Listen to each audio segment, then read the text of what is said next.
around for attendance again. Mark LePage on Zoom, Richard's on Zoom. Why don't you guys go around the horn and chambers there? Louis Puga? Michael Ryan? Roger Turhan. Nicole Charamonte. All right, great. So we've got everybody. So we'll start with the public hearings. The first one we have up is a notice of intent for 1 Paddock Lane. Do we have anybody with us on Zoom or in chambers for 1 Paddock Lane? Yeah, Paul D. Simone, Colonial. I'm sorry, did you hear that? You've got Chris on Zoom as well. Guys, I have requested to continue this via Tyler earlier because we were still kind of working through some things, but if Paul is in chamber, it sounds like he may have a quick update for you. I do. So one of the things was I talked to Gus Brown about the bulkhead. And he said he's leaning towards a structure, so his leaning, I'm moving it, so that's one thing. The other thing is I met with Mike, the town engineer, on putting a berm along the edge of the road. Bruno wasn't there, and he wants me to just draw up a quick plan. I said I'll get it to him Monday, Tuesday next week with Bruno so they can both go over it. And I'll get back to you guys with that. So that was the only 2 things that I said I would take care of. You know, I just want to make sure you know. Thank you. I get a comment and a question, but any of the other commissioners have anything you want to throw in? I guess I'm asking, is this hearing happening then? I heard Chris ask for a continuance. Well, they're here, so we've opened it, so we're talking about it, and we just got an update, so we are discussing it. Okay. Yeah, happy to give you any updates we can. I guess Paul and I had a miscommunication this evening. I mean, I prefer you get here. This is great. You know, one thing I'd say, Chris, we were interested in doing, and just thinking about what you presented formally last time, talked about the previous meeting and the previous iteration, which I believe we talked about on May 29th, right? And I know we spent a lot of time in this, which we are willing to do, right? We always want to try and give everything fair consideration. It seemed like we had the iteration that we presented, or you guys presented on May 29th, that wasn't filling wetlands, but you adjusted to that because we had voiced concerns about all the construction being the buffer zones and the mitigation being over on a separate lot. And just, I mean, is in your mind, when I review the notes, it looks like that's what we discussed. Is that what you would say drove the most recent plan that you have? Yeah, I think so. And if we recall, the commission did take kind of a straw vote. And basically, I think the understanding was that as the project was proposed at that point, we would not be likely to get an approval, and that, you know, maybe shifting the buffer zones around and providing some substantial restoration and mitigation might get us there. So that was the path that we took, sort of at the commission's direction. Right. You know, I think in you know, and this is for discussion for everybody, right?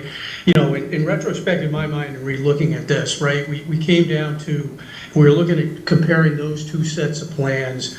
We've got a set of plans we saw last time that fills wetlands, reduces impact in what would be different buffer zones, has more mitigation on the property. And Chris, I'm summarizing, so correct me if...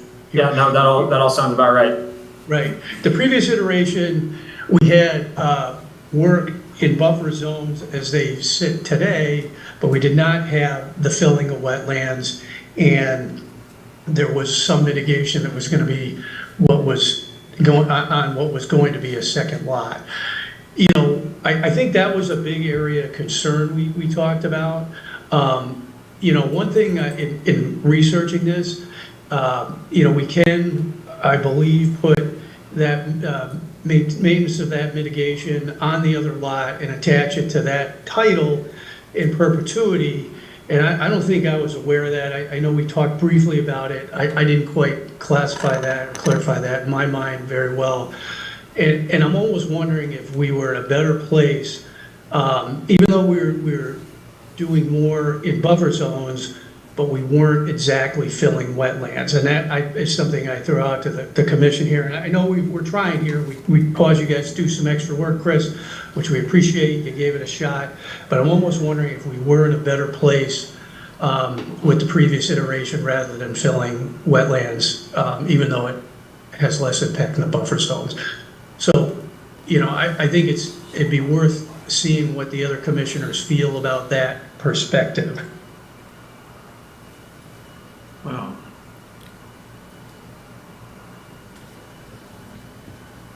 Well, I'll just say, I was, Yes, it comes- go I ahead, guess it Richard. comes down to, do we have any inclination of proving this or not? Are we gonna go forward with either, I'm in favor of going forward with it, but I think I'm in a very minority here. So, I think, so Richard, you bring up a good point, and something, and then Michael will be interested in your opinion. Something else, again, I've been thinking about this a lot, right? I mean, it's a project we're all struggling with a bit. It's a tough deal, but we put a lot of work into it collectively, right? One of the things that's important for us as a commission is, we want to issue a decision that will stand up, right, to a potential challenge. Some advice I got from people I've talked to, and I bounce this off of Mark Sorrell, is a way to look at these things is avoid, minimize, and mitigate, right? And this is the way that the state will often look at these things. Has the applicant avoided impact of the wetlands to the best of their ability, right, given the circumstances? If they minimized any impact they do have, and are they willing to mitigate it? So that's a bit of a criteria, right? And we had a conversation, and what sparked this, right, we had a conversation last time with a butter, John Detterman, I think is his name, Detterman. He was talking about the letter of the law, things happening in the 25-foot buffer zone, and I get that, right? That is the letter of the law in the bylaws, but I just think it's important for all of us to keep into consideration. Yes, it's our job to uphold the bylaws. The reason we have a commission instead of just a clerk who would just look at the bylaw and say, okay, it's a hard no, so we can talk these things through, consider different angles, and also understand how our decisions may be reviewed at the state level.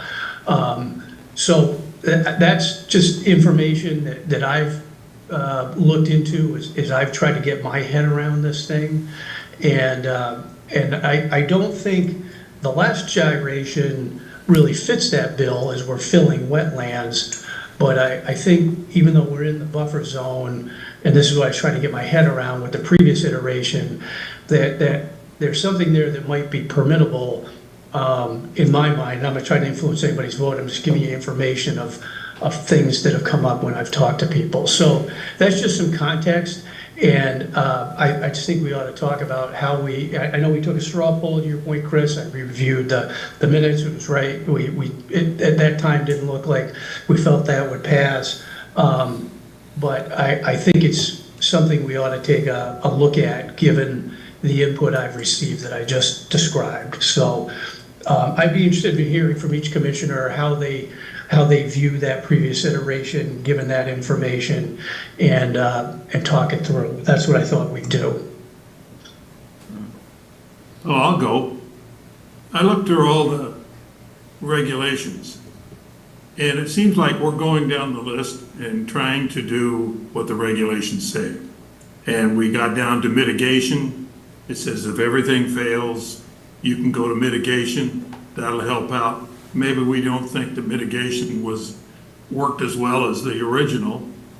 And if that fails, the last statement is that if we're adjudged to have made the rule so onerous that they can't, it amounts to a taking without compensation. And my opinion is that I think they got down to, granted, this is a very difficult site, very difficult. It doesn't fall into a neat category. But I think they've done all they can do to make this work, and I do believe that they've made it so that it's doable, because the next, like you were saying, I think the next one is up to the landowner to, if we don't do anything with this, if we refuse it, I think they have an option, another option, and I don't think we want to go there. So I'm in favor of it. I'll just say that I was not comfortable with the first iteration because of all the, half the house was in the 50-foot buffer, and our bylaws clearly say no structures in the 50-foot buffer. I'm more comfortable with this one, and we still have to see the final plan and all, but because of the replication, even though we're filling in wetlands, we're getting a 2-to-1 replication out of it. Mm-hmm. But I hear you, Mark. I see what you're saying. I mean, we are filling in existing wetlands and hoping that the replication sites take, especially the one near the road may be a challenge. So that's something we're going to have to assess for sure, and hear what Beta thinks about that as well. Mark, could I just chime in for a minute? This is John Nero here, Beta. Yeah, John, that'd be helpful, thanks. The only thing I would note, and again, not to influence any decision, just to provide some technical and regulatory advice and background to the commission, is, it still goes back to that avoid, minimize, mitigate, especially with regards to wetlands themselves and looking at it under the State Wetlands Protection Act. If DEP looked at the records of the proceedings of this project and saw that it went from 3,000 to 4,000 feet of wetland fill to 0, back to over 4,000 feet of wetland fill, and that's what gets approved, that would certainly raise some eyebrows. And, I can't predict this, but could result in DEP stepping in and taking a look at the project. The other thing I'd want to note is that, even barring the fact that the applicant needs to avoid any wetland impacts, when they do have impacts, it is worth mentioning with regards to how important buffer zone is. These wetland replication areas would effectively result in clear cutting of large swaths of the 25-foot buffer zone, only to be replanted and made into a wetland. So it's kind of, I've been to the site several times.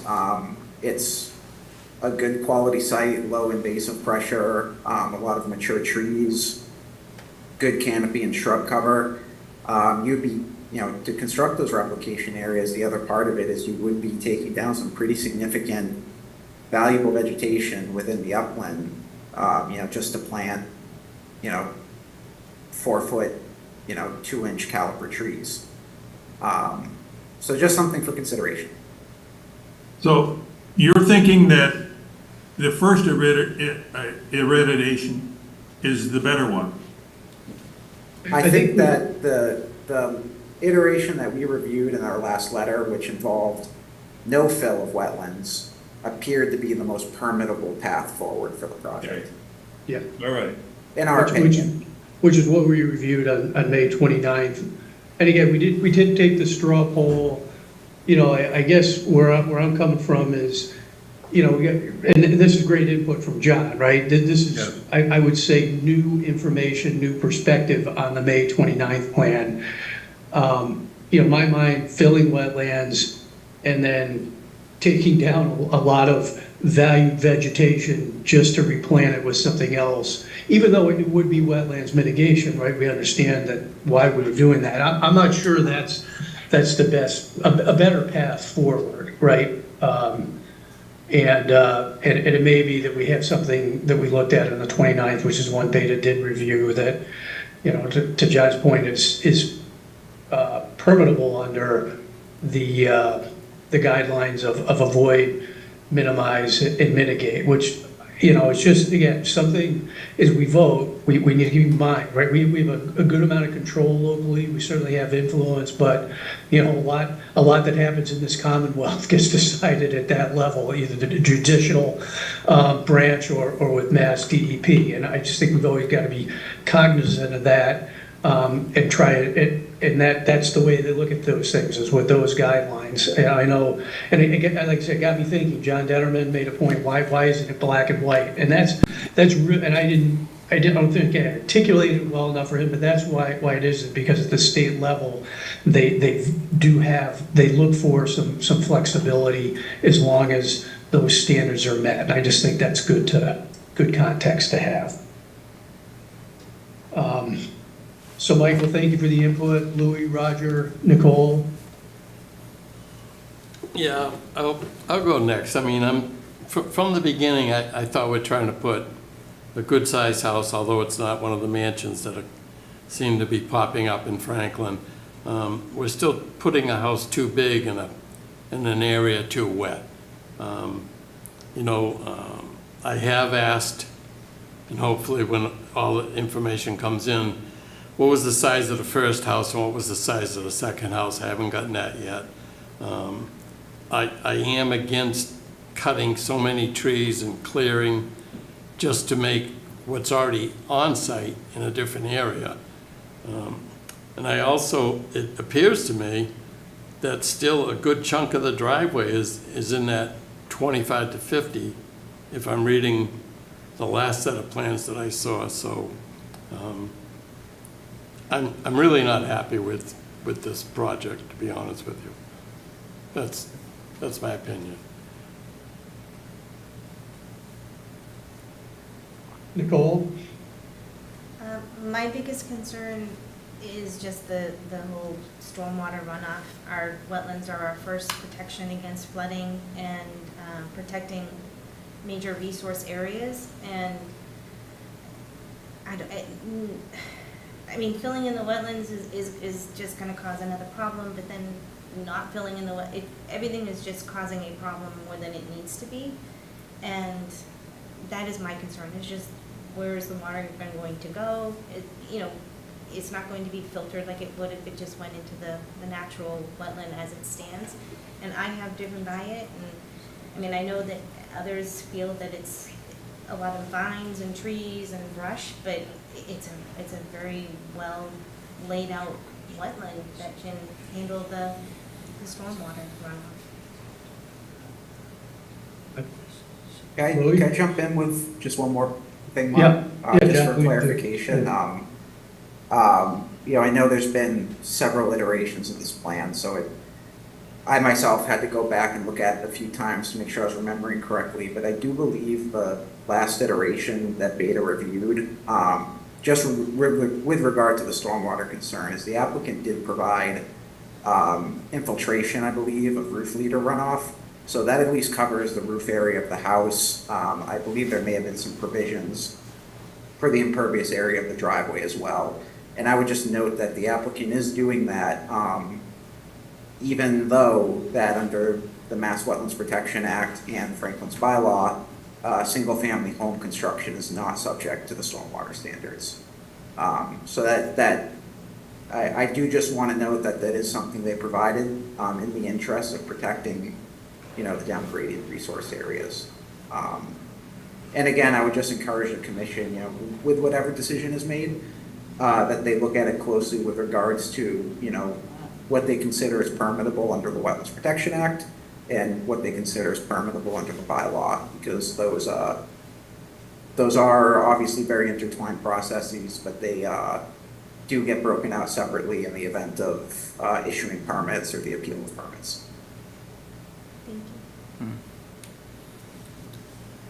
I guess it's my turn. Chris, did we ever, I think we talked about this, did we ever get a read on what the size of the house is now relative to what it was originally? It came up last time as a question. I don't think we had the stats. Yeah. Yeah, that was one of the items that we are actually currently working on that we weren't quite ready to present to you this evening. So that has not slipped our memory, but I don't have a side-by-side for you right now. Yeah, good, no, all right. Louis, any thoughts? Yeah, so, you know, from the, I think, very beginning, you know, I was looking as far as the, you know, the structure itself, like the size, you know, and I think, you know, we have worked toward, you know, looking at the footprint of how this is occupied and, you know, and that's really just to get it away as far away as the wetland as possible. So, you know, and it's still, you know, it's still, you know, I'm not sure if this is the final state. I think Chrissy had said that you're maybe looking at another iteration of the footprint, but that was one of my first comments months back, as far as like how you know, if we're really looking at developing at this location as a proposed, how small can we get it to minimize that impact? So, so I'm not sure if we had sharpened our pencils enough to look, you know, really get to that point. The other thing too is with the iteration, with the current iteration, how it's over, we have the replication areas, and then you know, I think it's been mentioned here. You know, we're kind of getting tree cutting, getting rid of some of the existing vegetation, and then replanting. You know, and then hoping that it takes over time. You know, I think with good best practices and continuous, you know, follow up with this area, that can happen. I'm not sure what the success rates are on, you know, a lot of these areas. I know we have to come visit from time to time. What, like a year, you know, 2 years when we start to close out order conditions, you know, that sometimes it's still not taken. So I'm concerned about that, you know, if that's gonna, you know, how long is that gonna take, and if it's gonna take, and to what, you know, if it's gonna be suitable. The one thing about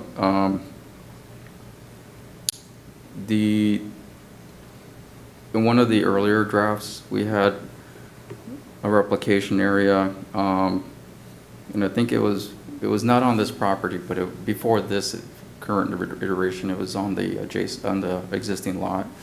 A lot of that portion was being put into the I think it was to the north of the driveway of that property, if I remember that.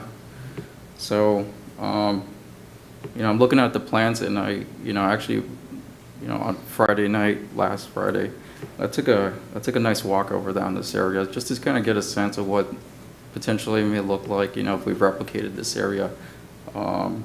It's, you know, so, you know, you're basically you're cutting a lot of the land, or at least, you know, you're giving up some land for replication on the existing lot.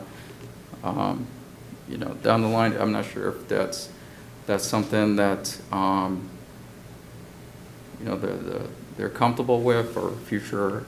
You know, it seems like that I'm looking at the photo, and you know, it seems like that lot itself, adjacent to the asphalt, you can potentially, you know, over time, you know, people salt that. You know, when we do our winter maintenance on it, they'll salt it. You know, what's the, you know, how do we ensure that that's going to be, you know, replicated, given that it's close to the road, but also you're also going to have it next to the driveway as well, that you're going to have to, you know, eventually, I'm sure people use salt and you know, to de-ice and all that. So so I have, you know, concerns about how is this going to work out long term, but also, like, you know, what exactly are they giving up here, and if that looks like it's going to be suitable for, you know, in the long term. So I do have concerns, you know, and I had earlier concerns as far as like when this first project came about, it got presented to us. So, but I want to say that, you know, we're looking at different options, and you know, I'm not seeing too many, you know, justifiable, you know, just, you know, concrete information, you know, helpful information to make a certain determination at this point. You know, that's all I have. I'm sorry, John, can I ask you a question? Are you still there?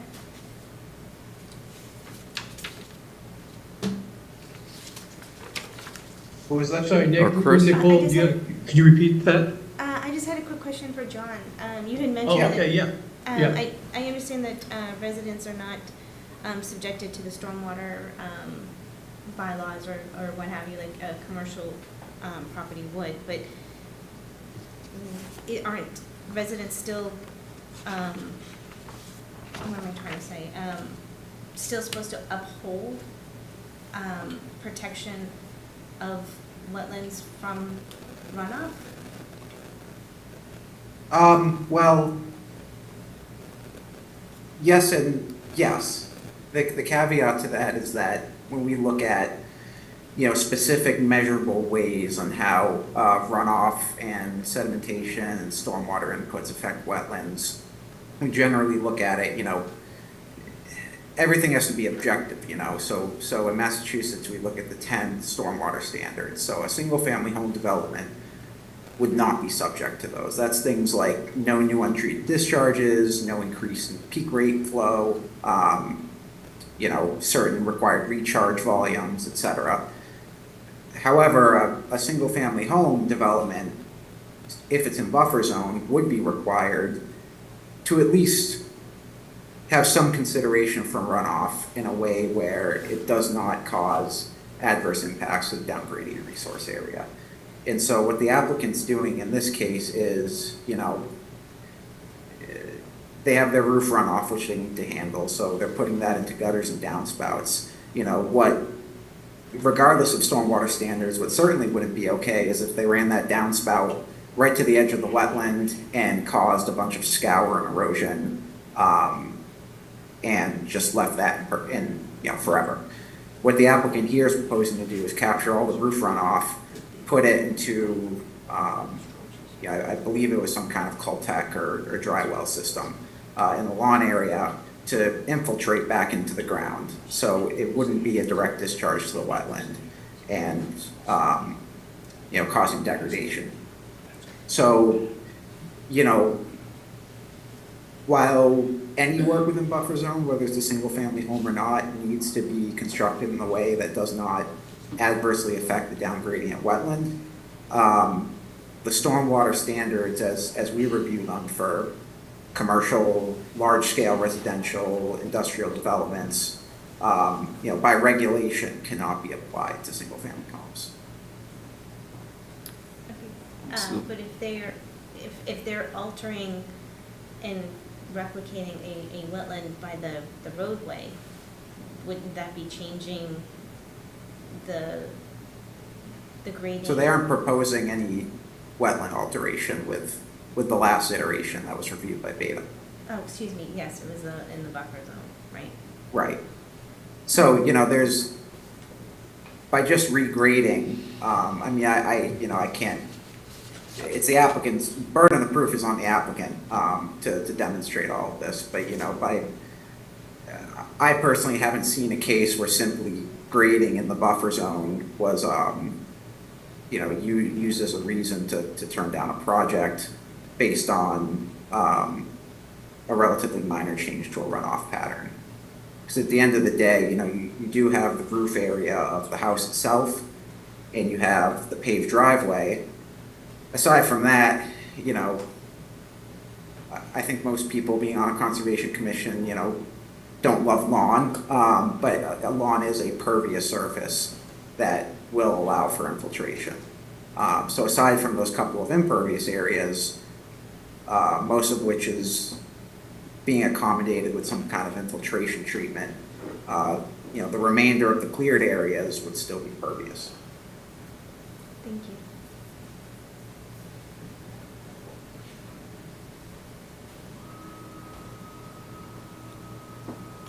Chris, anything to add to any of that?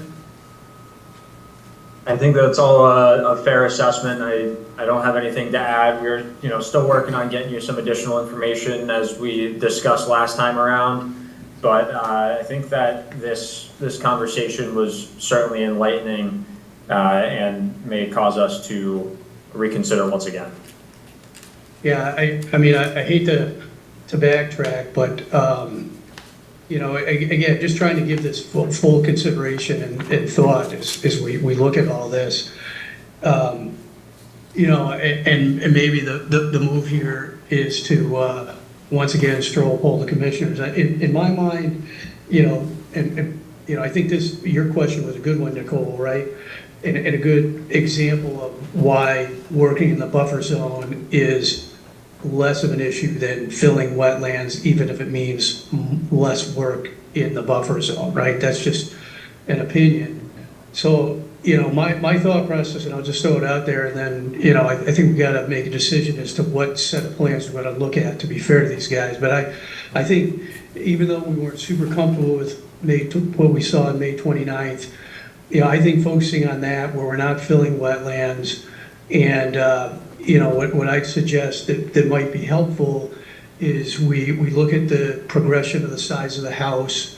That seems to be a factor we could still work on and discuss, right? You know, what is the size of it now relative to what it started? Are there other options to reduce the footprint, which if we go back to the May 29th version would reduce the impact in the buffer zone? I think it'd be good to really review again, and these are just suggestions, Chris. But to Nicole's point, you know, a lot of questions on stormwater.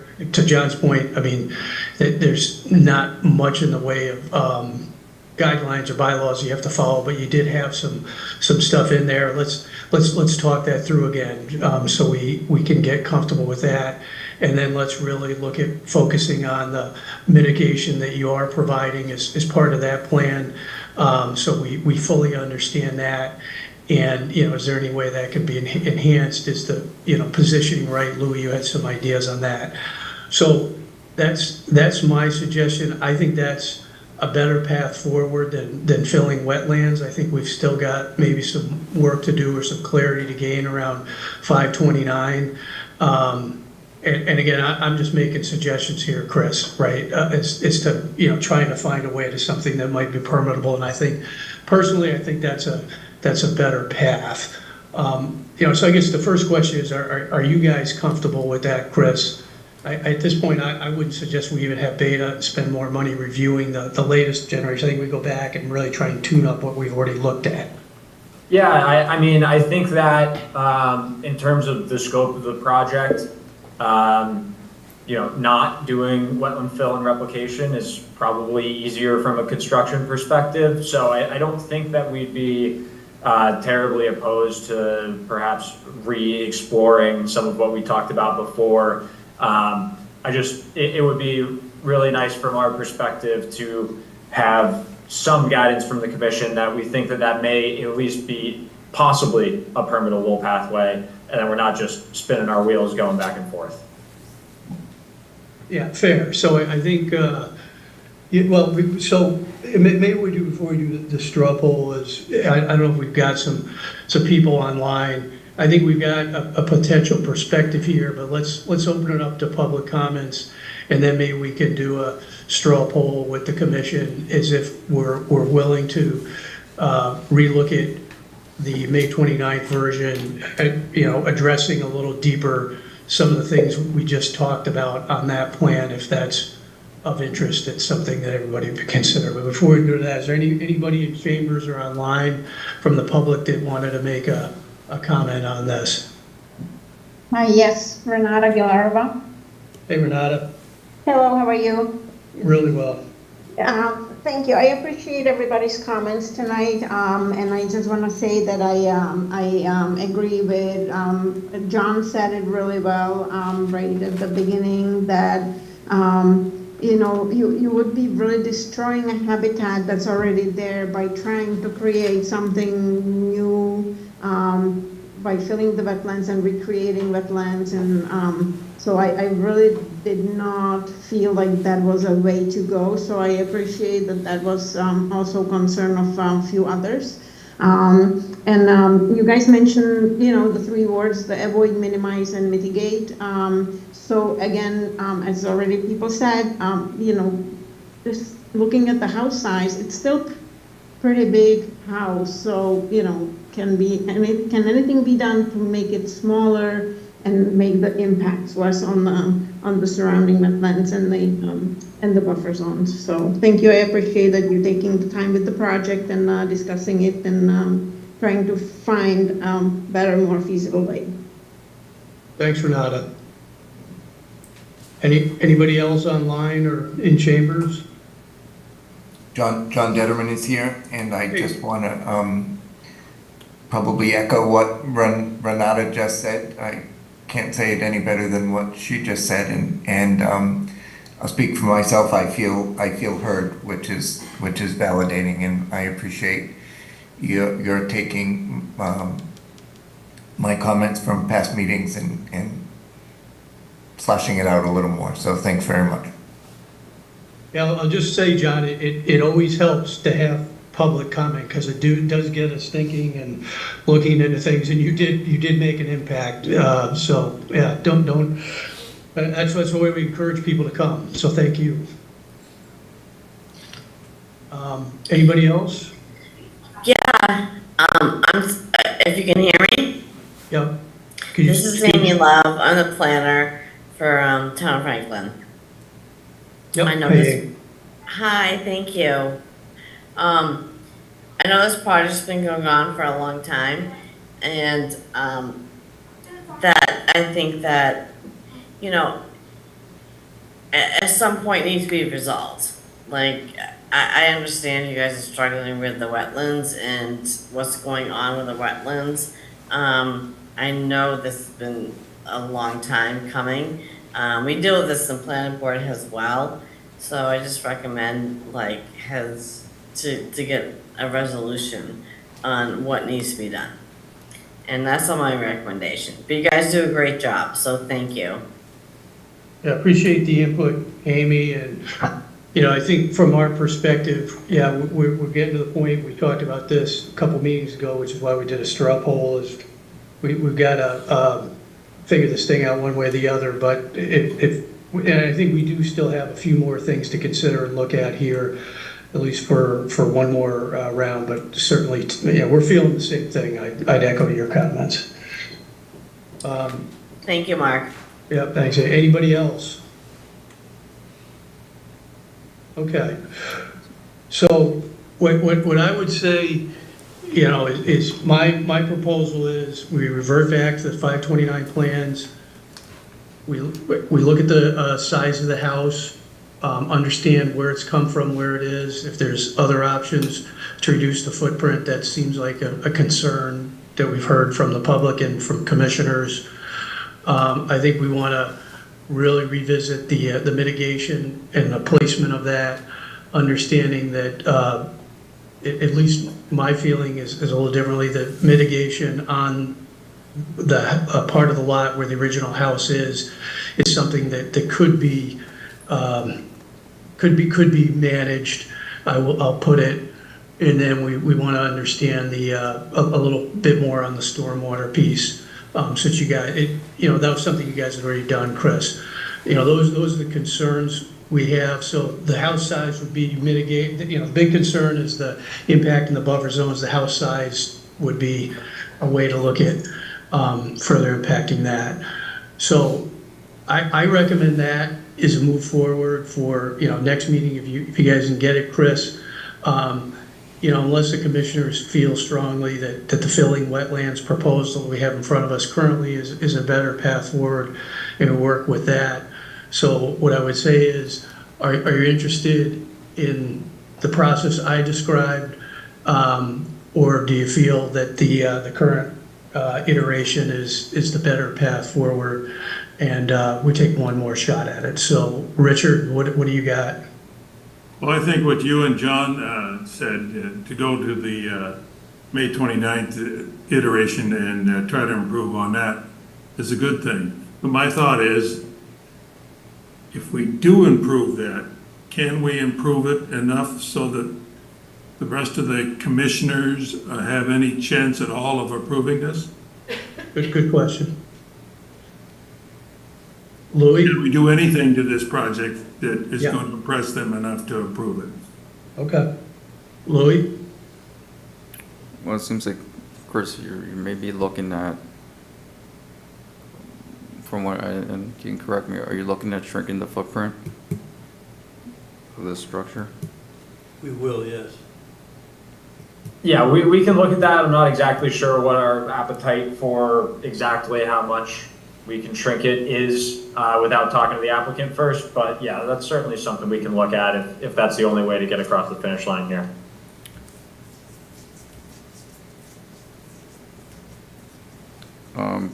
Just a question, so on the latest drawing here, June 4th, you have, on the adjacent property, that you have a swale there, right? That's proposed, right?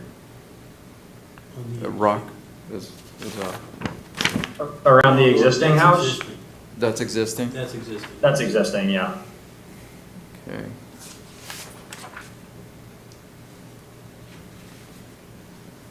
Okay.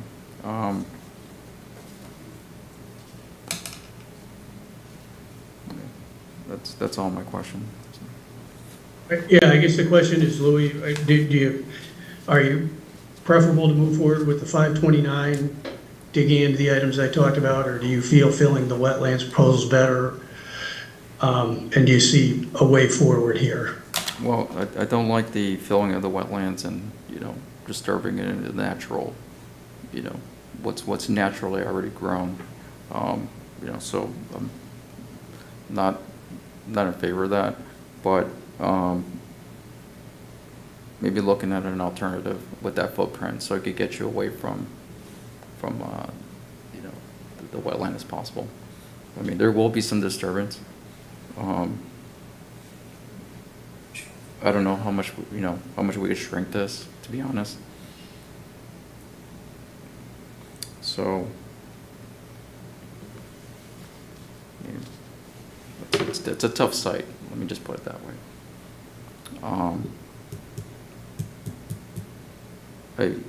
I believe that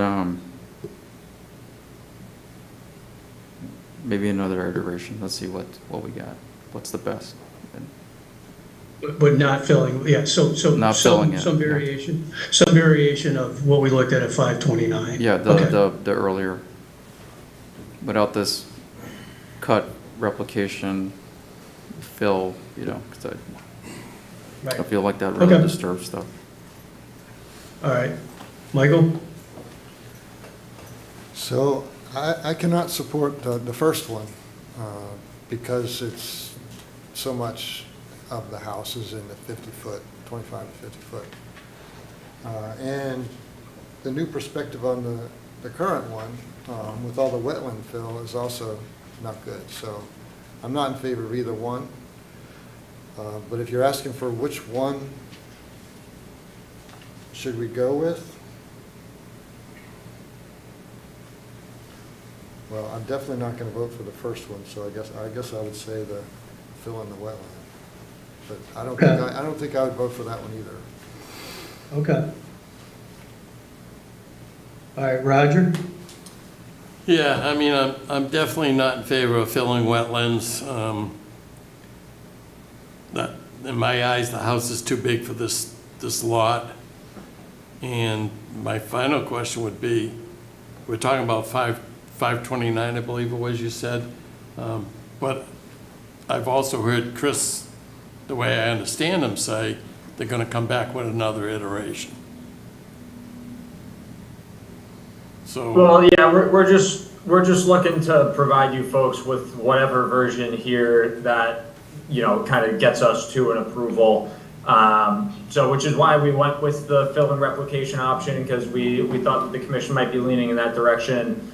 But if it now sounds like perhaps we're backtracking a little bit, whatever is going to get us to an approval is something we're happy to explore.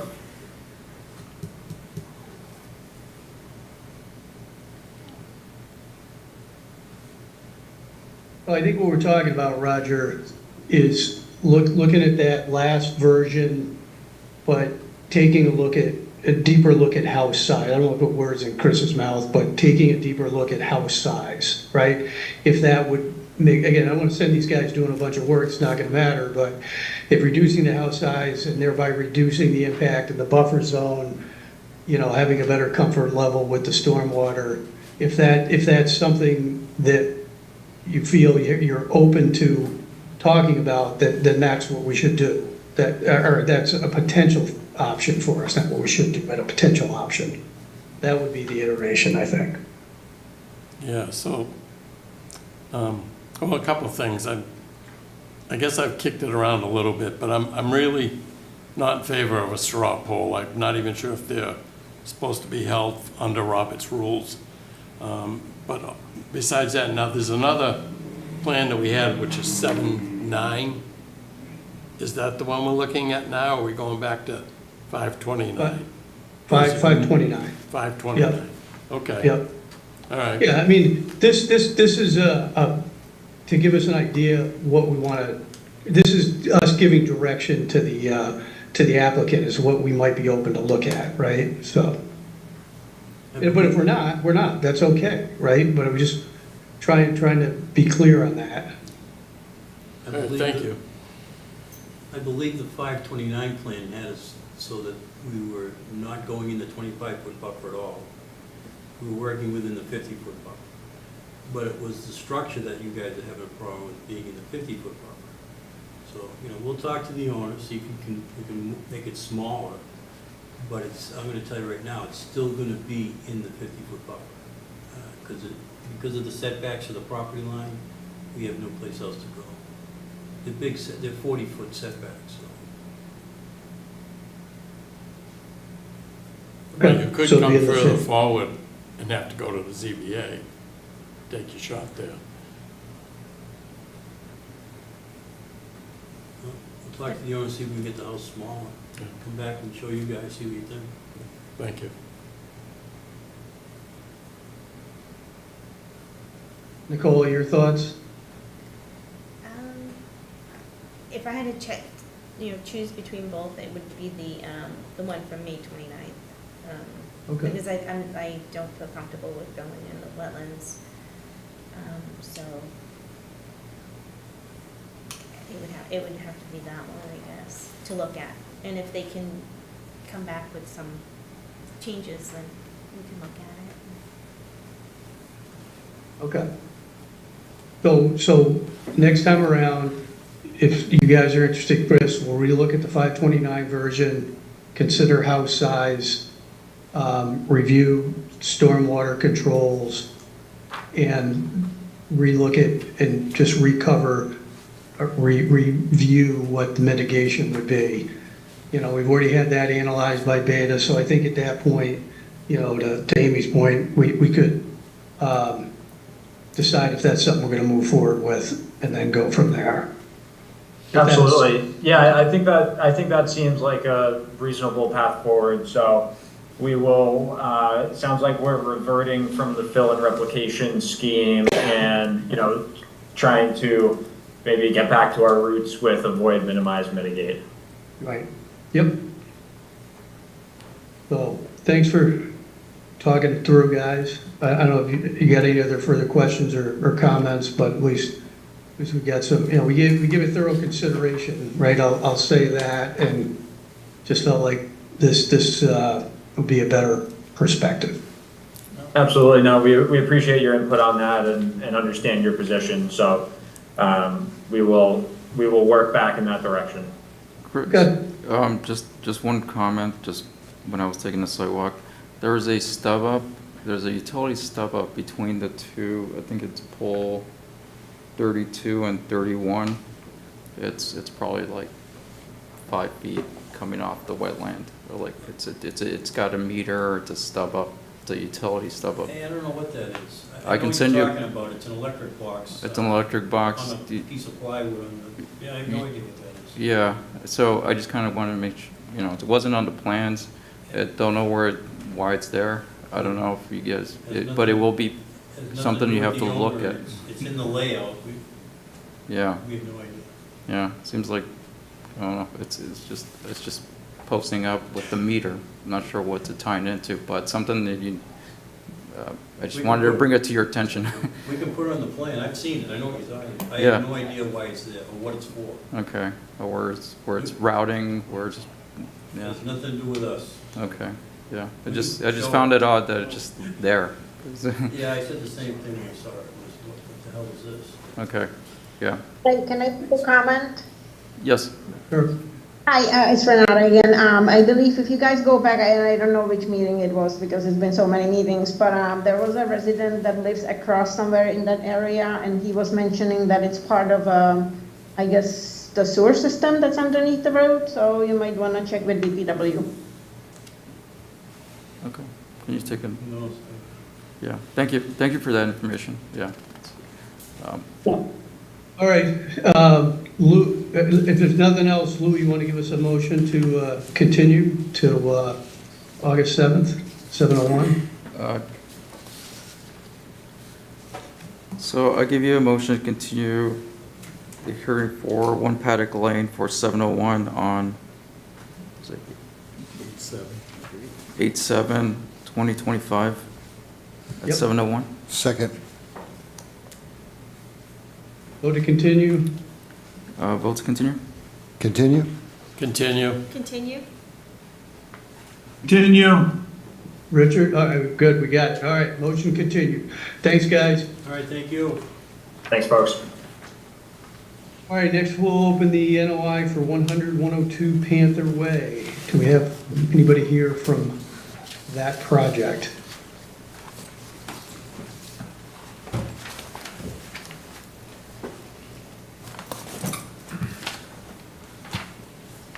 I thought we were going to have somebody here, but, Yeah, we got some. oh, they're setting up, okay, got it, okay.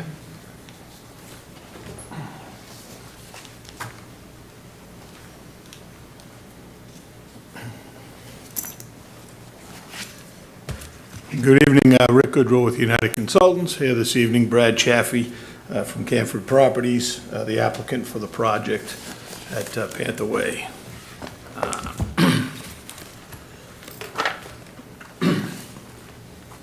What we wanted to do tonight was give the commission an update on the project. We have had some meetings with the planning board to make some changes to the project design. They have resulted in changes to the unit count on the project from 49 units down to 44. Additionally, there was a driveway location here with houses on it that's been eliminated, and a reconfiguration of the building footprints has taken place. Additionally, some changes have been made to the parking area in and around the commercial building. What we do have here is the blue line of the wetland jurisdictional area and buffer zone, 100-foot buffer zone. So all of that work that I've talked about is taking place outside of the wetland jurisdictional area. But we did feel it important to update the commission on some of the changes we've made, which also include some stormwater changes as the impervious surfaces have been reduced with the elimination of the driveway and the unit count. So what the project before the commission portion really entails is the construction of a walking path within the buffer zone, which we've highlighted here in green. The 50 and 100-foot buffer zone are highlighted in blue, and the proposed erosion control line limit of work is highlighted in yellow. Just to give you an idea of the work area that we're proposing that's within the jurisdictional area. We had received comments from the DEP when the application was filed, and they had 3 comments that they had provided. We had taken those 3 comments and provided a response letter to the chair and the commission dated June 20th. And basically, what DEP was looking for, to summarize, were some test pit locations, estimation of seasonal high groundwater, additional test pits, and engineering compliance that the separation of groundwater, seasonal high groundwater and bedrock was being maintained, and if less than 4 feet that a mounting calculation was done. So we have provided that. Beta has reviewed that for the planning board. We provided that additional information. Secondly, they had requested the calculations be conducted to show compliance with standard 3, the recharge volume, and standard 4, the water quality volumes. We have done those calculations. Those have been submitted to the commission in the stormwater report. They're summarized in there, and Beta has reviewed those calculations as well for the planning board.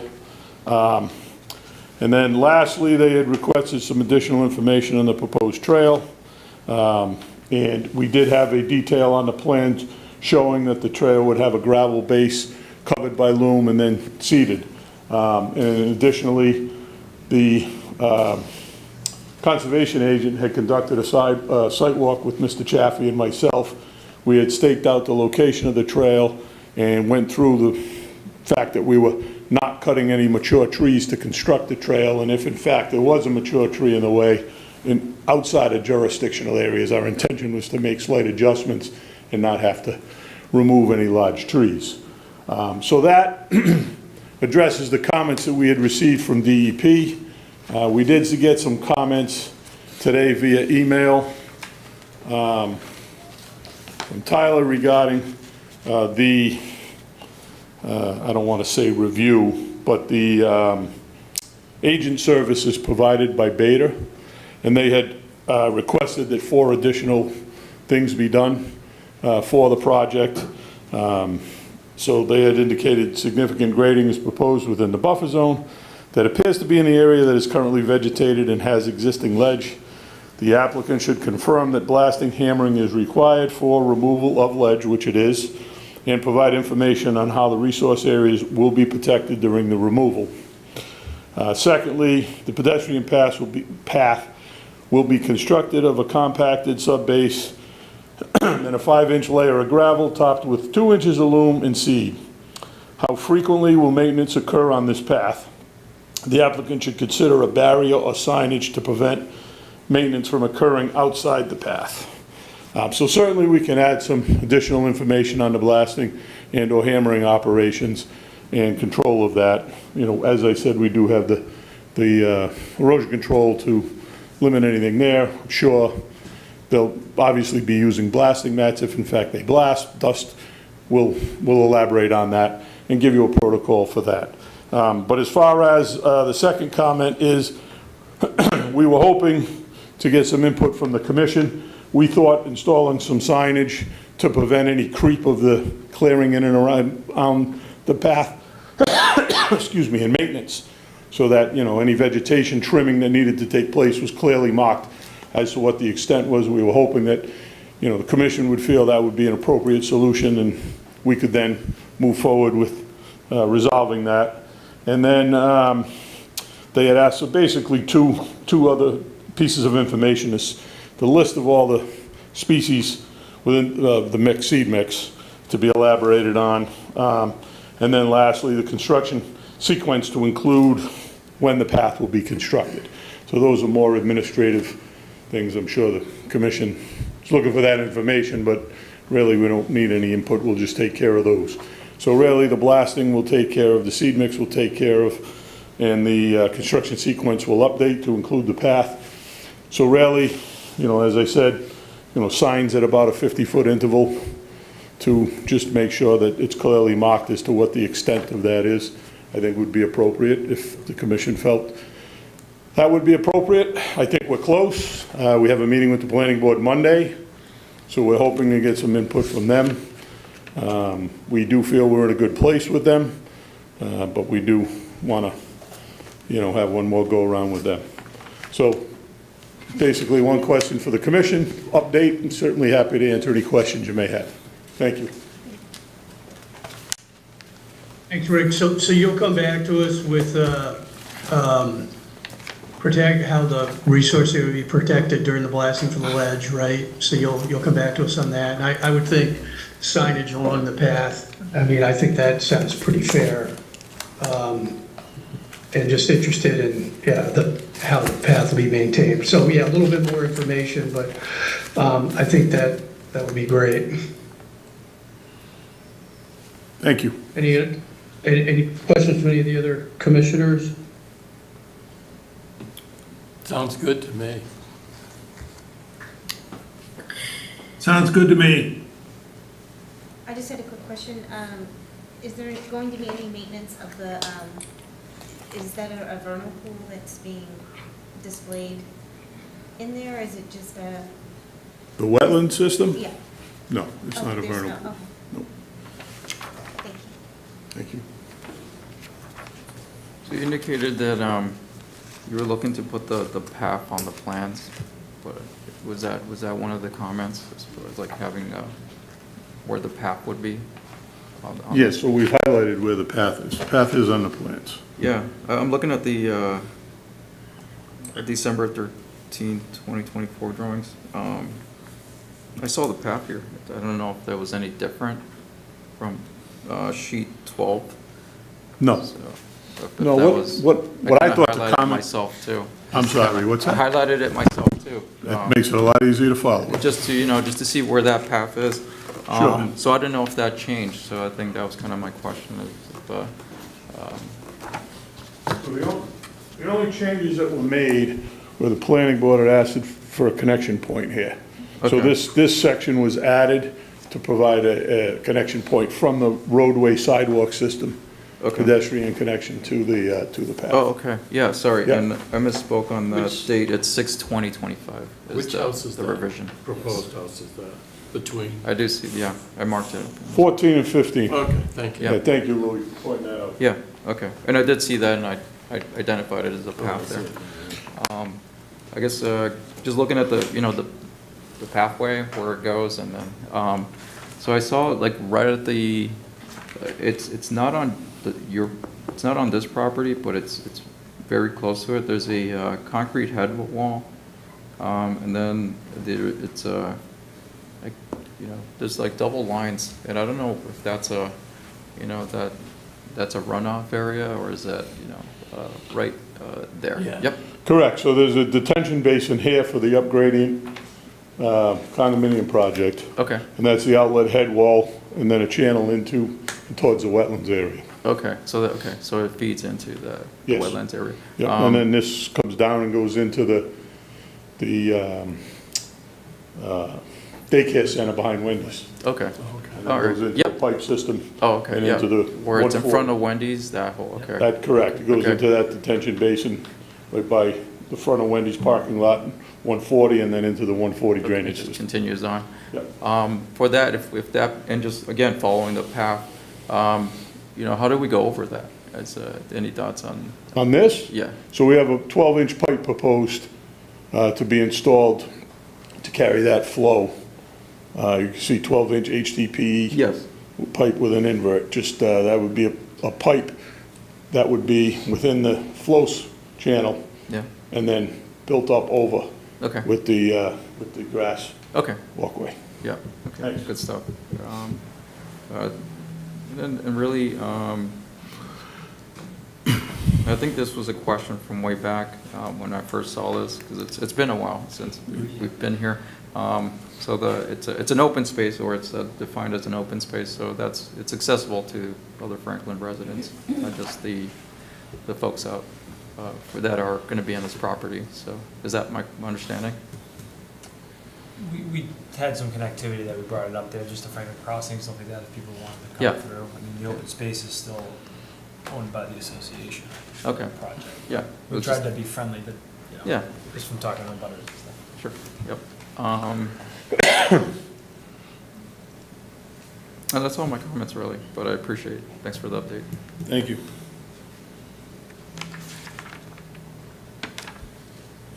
Anybody else with questions? I do, sorry. This is Amy from planning, town planner. Amy from, can you hear me? Yep. Okay, great. Sorry. Is that okay if I Yeah. speak? All right, Yeah. thank you, Mr. Chairman. No, I think this is a great project. They will be in front of us on Monday night. I know that there's some stuff to work out, and as well as the planning board has been looking at all the stormwater, the sidewalks, the safety. So I think that this is really great to kind of move this forward. And I appreciate that conservation is looking at all this, and I think it's great. So thank you. Thanks, Amy. I have a quick question. The, at the head, what is it, at the pipe, all the stormwater flowing into the head wall pipe? Up in this area here? Yep. Yes. You're gonna have just riprap there? It's flowing out of the head wall, Oh, so- towards us. Yep. Yes, that's not on our property. Oh, okay. That is the outfall of the drainage system for the condominium project located up here. Okay. So they have a detention basin with an outfall. So Okay. it's not under our control. All right. Thank you. Thank you.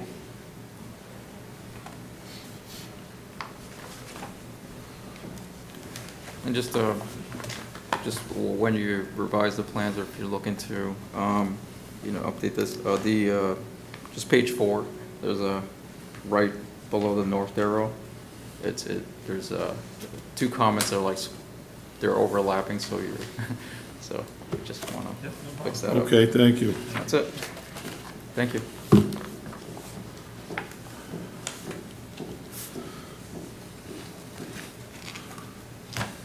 Any other comments or questions from anybody in chambers or online? All right, so Rick, you got another meeting with planning, right? Yes. So you guys feel you'll want to be back on August 7th? Yes. Okay. Good. All right, so we'll, Michael, maybe you can give us a motion to continue this NOI to August 7th at 7:02. Mr. Chair, I'll give you a motion to continue the NOI for 102 Panther Way to August 7th at 7:02. Second. Vote to approve. Or continue. Continue. Yep, vote to continue, Louis? Vote to continue. We'd like the approval. Oh, man, I'm sure you guys want that. Continue. Continue. Continue? You have to wait just a little bit. Vote to continue. All right, the motion's continued. Thanks, guys. Thanks, Rick. Thank Very you. much, appreciate it. Thank you. All right. So next, we have the NOI for 444 East Central Street. AJ, I see you online. Looks like Chris is here, so you guys have the floor. Thank you. Yes, AJ Alavisa is here with the applicant. We received a peer review letter from Beta dated July 10th. We have since been working on responses for those comments. We expect to submit those responses tomorrow. We're just putting everything in its final form. Pleased to say that all of the stormwater comments, we are confident our responses will address the issues and comments presented by Beta. There'll be a couple things that we ask to be granted as conditions of approval.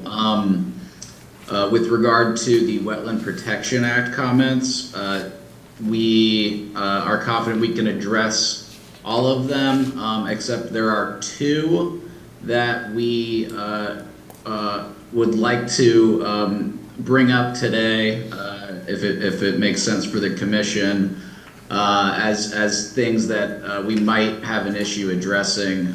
So those are the only 2 that I think we might warrant further discussion once we submit our response letter tomorrow. Obviously, we haven't submitted that letter yet, so we're happy to wait until the commission and Beta have had adequate review time to review the response letter before discussing the comments and our responses, but we're prepared to do whatever the commission wishes. So with that, I leave it to the commission. Yeah, so there's two points that you feel there's potential challenge with, is that? Yeah, I'd be interested in hearing those, yeah, sure. Yes, out of all the comments, we feel there are only two comments that we probably see some contention in. So Chris is ready to go through those now, if that's okay. Yeah, let's be interested to hear. Yeah, absolutely happy to. So as AJ said, out of almost 100 comments, there's really only two that we kind of have some disagreement on. The first comment is W24 with regard to BLSF in the north half of the site. So we had kind of worked through this to a certain extent in the AMRAD process, and essentially we had confirmed BLSF in the southern half of the site. And I will send a request to share my screen right now. I'll pull up just a quick graphic as a visual aid. But let's see, we can do this guy. So just by way of reminding everybody, we confirmed BLSF in the southern half of the site to the south of this point, longitude and latitude. And then this green contour line represents the 271 contour that we had agreed upon in the ORAD. Now, the comment from Beta suggests that perhaps that BLSF should be continued up through the north half of the site. And what we're seeing here is that the way that FEMA has it mapped, the southern half of the site is clearly a Zone A, 100-year floodplain. The north half of the site, clearly a Zone X, 500-year floodplain. Does not constitute BLSF. So that's kind of our stance on this issue, and obviously we'll be kind of continuing this conversation and continuing to vet this out, but wanted to bring this up at this point. The second comment, Chris, could you just go back to the floodplain for 1 second? Just to jump in, elaborate a little bit. So on the orange represents X and the blue represents A from the FEMA map. And during the ANRAD process, we went and presented an analysis, which was ultimately approved, indicating the elevation of the Zone A as 271. Zone A does not have a defined base flood elevation. A Zone A is a BLSF, a Zone X is not. So given that FEMA's map shows an X in the area to the north of the longitude-latitude point, the longitude-latitude point, everything south was approved under the ORAD in terms of the boundary of the Zone A BLSF. Everything to the north was held basically for further discussion in the future. But given everything to the north of that latitude and longitude point, and actually even just to the south of it, you would anticipate an X being in that area, not an A, based on FEMA's map. And clearly a Zone A cannot exist where a Zone X already is. We don't think there's any reason to believe that we should be studying the area north when FEMA already shows it as an X and not an A. So we'll elaborate on that in our submission tomorrow with our responses. But I just wanted to clarify that in case it wasn't clear already. Okay. Can I just offer a comment for the commission? Yeah, please, John. Again, John Euro, Beta Group. We certainly don't dispute what FEMA has it mapped as. I think it's pretty clear. They show an A along a course of this tributary to Uncas Brook and around Uncas Brook, and then as you get to the north, it transitions to an X. I think what's important to note here, and what we note in our comment, and hopefully this was clear, is that it would be one thing if this was a Zone AE, which would indicate that FEMA's actually done a flood insurance study in this area. They'd have a profile cut that you can look at to look at all the different, design storm flood elevations. However, a Zone A is purely FEMA's best guess, for lack of a better term, at where the floodplain is in this area. There has been no flood insurance study done here, and there's been no hydraulic analysis performed. So where this Zone A and Zone X lies is purely based on LIDAR and approximations and requires further analysis to actually determine where the true floodplain elevation is. I mean, in this case, you have the stream that flows through the site is a perennial tributary to Uncas Brook. And so it meets Uncas Brook. You have some pretty significant backwater conditions there. And even before it gets to that point, it flows through several structures that exist at the site today, culvert crossings. So none of that's been evaluated in a hydraulic model, and the Wetlands Protection Act is fairly clear in that, you know, FEMA maps are used for the basis of defining BLSF. You know, a Zone X is not BLSF, but a Zone A or Zone AE would be as a 100-year storm. But the regulations go on to say that, you know, FEMA maps can be used, but the presumption can be overcome by credible evidence from a competent source, i.e. a PE with experience in hydraulics. So it's just our comment was getting at the recommendation that the applicant take a closer look at this, because what's mapped by FEMA may not be indicative of what is actually going on at the site for BLSF. It's a suggestion. We'll obviously review anything that the applicant provides and take it into consideration. And given that this is, you know, one of two comments that are, you know, under some kind of potential disagreement or back and forth, you know, it's something that the commission could always consider in the future, having a working session between the commission, Beta, and the applicant to resolve the issue.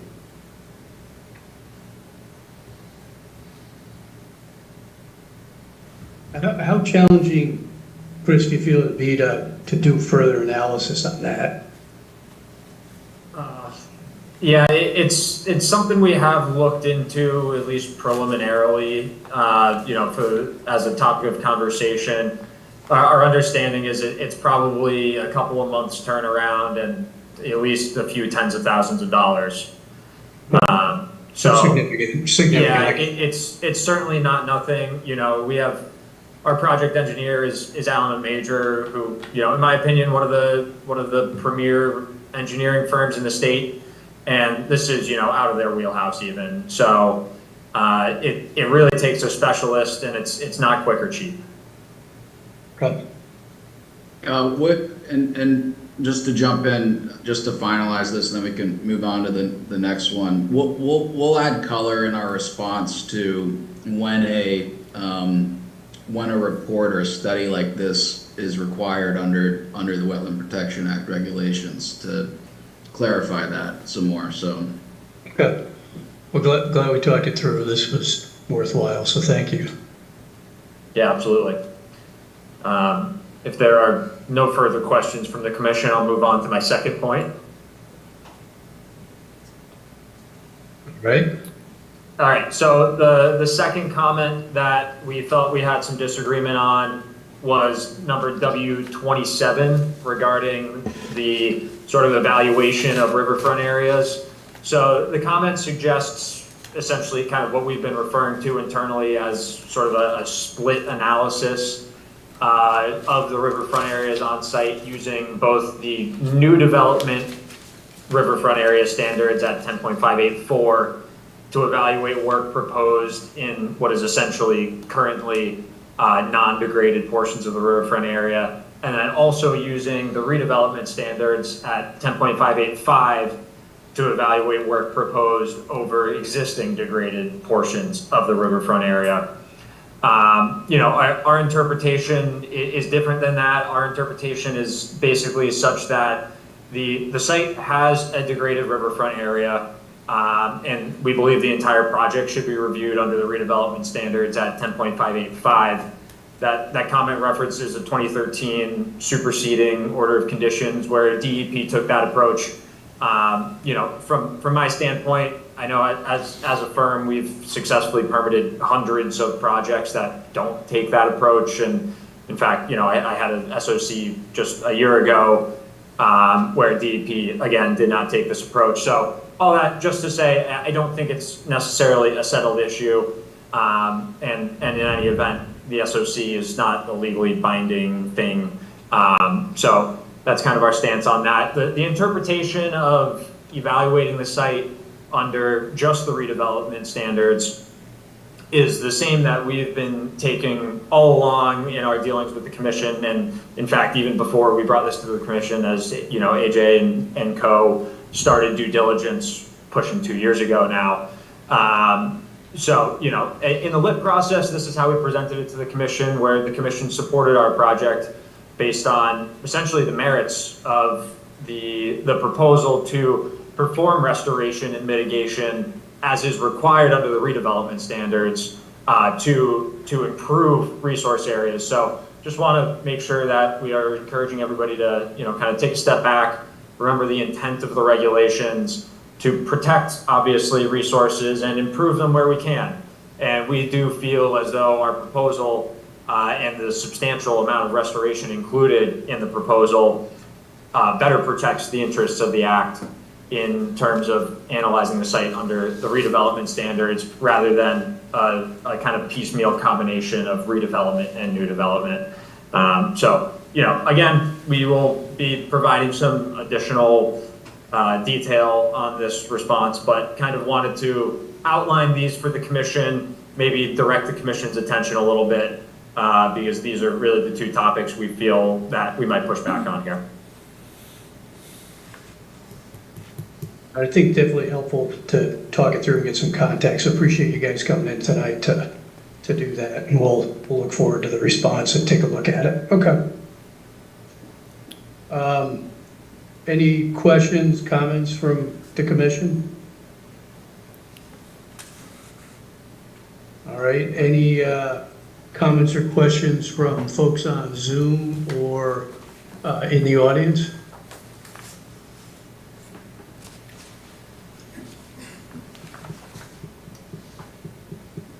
So, I do have a question. I mean, this is more of a question for Chris. Chris, and I think you talked about defining or what degraded is, and I guess there's, you know, you have an interpretation, and then some other folks might have an interpretation. What's your interpretation of I guess really, and that could be part of a response. You don't have to, you know, if you want to take some time to, you know, think of right your answer. But I'm just, you know, and that's kind of, I had this you know, question as well, is like, what is that definition? And really, I think, you know, this is all part, this is also a comment to like what that is interpreted as, you know. Right. So yeah, so there, if you're gonna, yeah.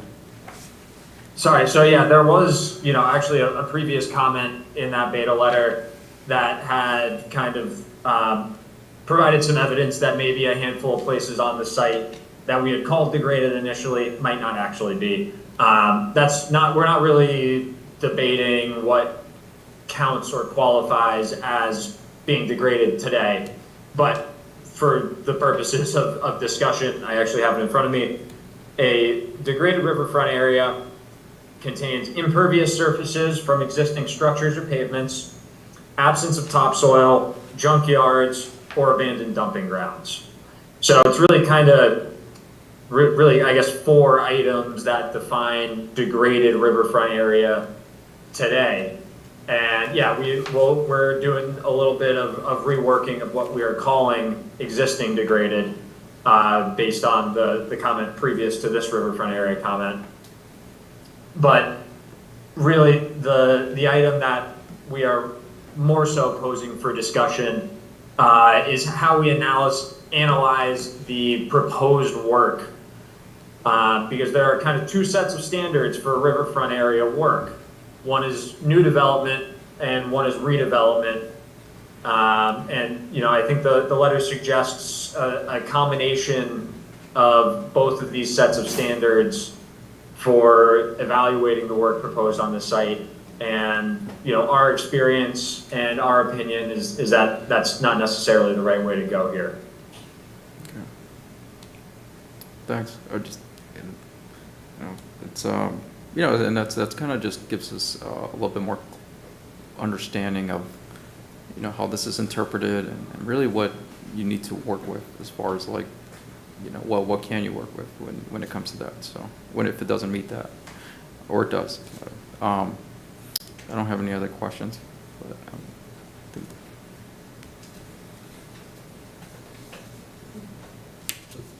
Anybody online? Joel DeRico, I see you're online. I know you had a question about stormwater that I didn't know if you wanted to ask.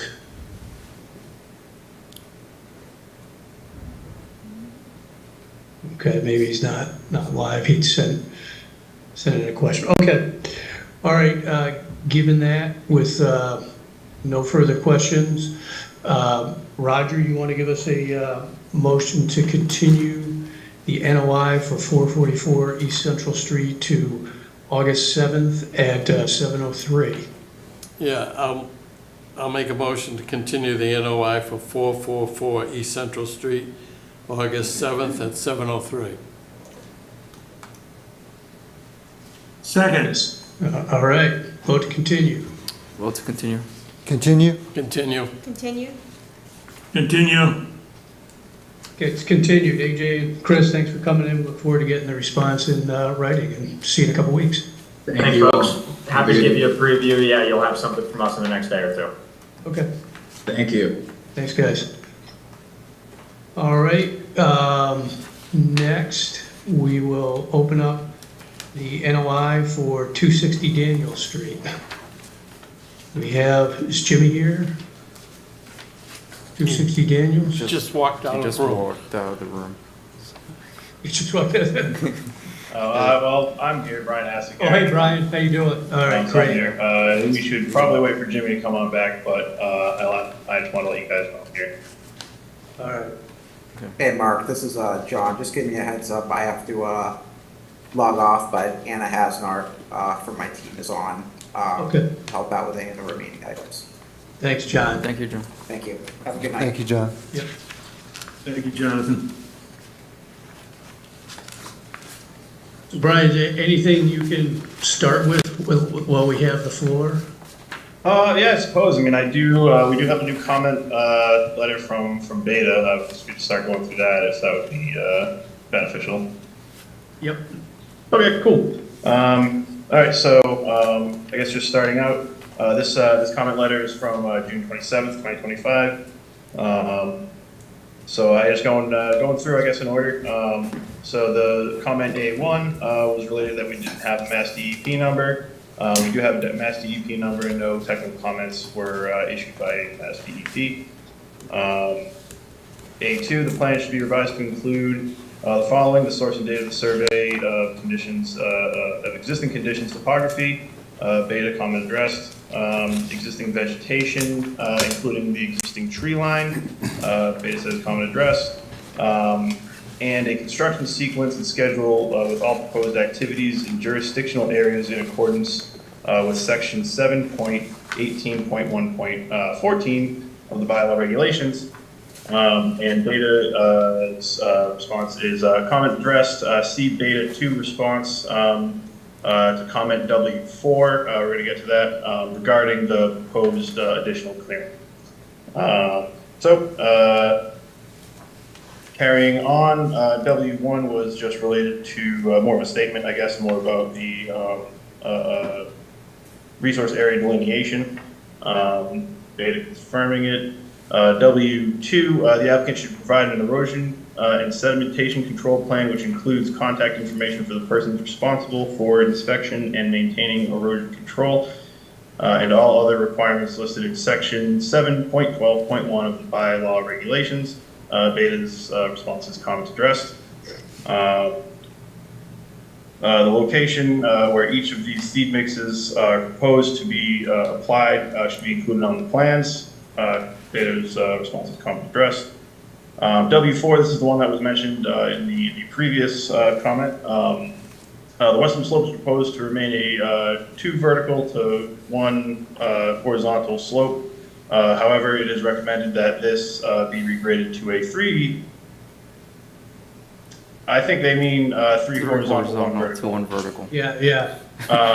Yeah, sorry. So, but yeah, a 3-to-1 slope. And Beta's response is the plan shows the slope has been regraded to a 3-to-1 slope.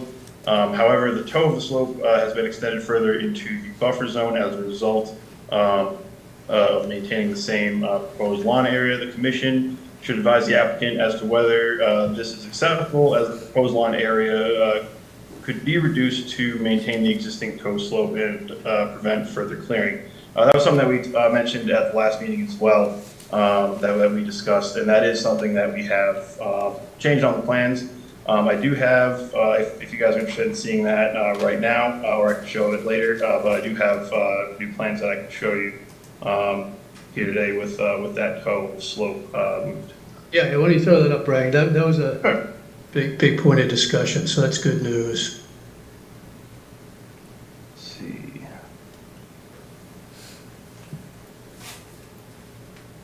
Okay, that is the existing conditions.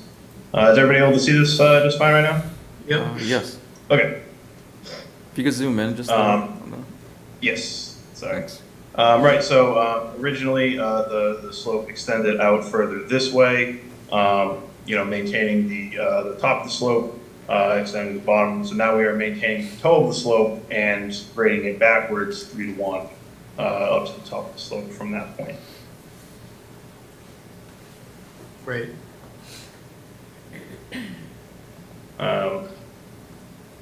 While we've got the plan up, I think one of the things we talked about, Louis, there was a couple of trees that look like they're dead that need to come down, right? Yeah, so just for background, we went out, myself and Roger, we went out there to look at, so basically see what's, they were doing some test pits, and at that time we had a discussion about potentially removing some trees. It definitely, one in particular definitely looks like it's dead from the stump down all the way to the top. So I think one of the suggestions was like, now that we're doing this type of work, if you wanted to add that on to the process and the approvals, this would be a good time to do that. So that's kind of one of the things that I took away from that.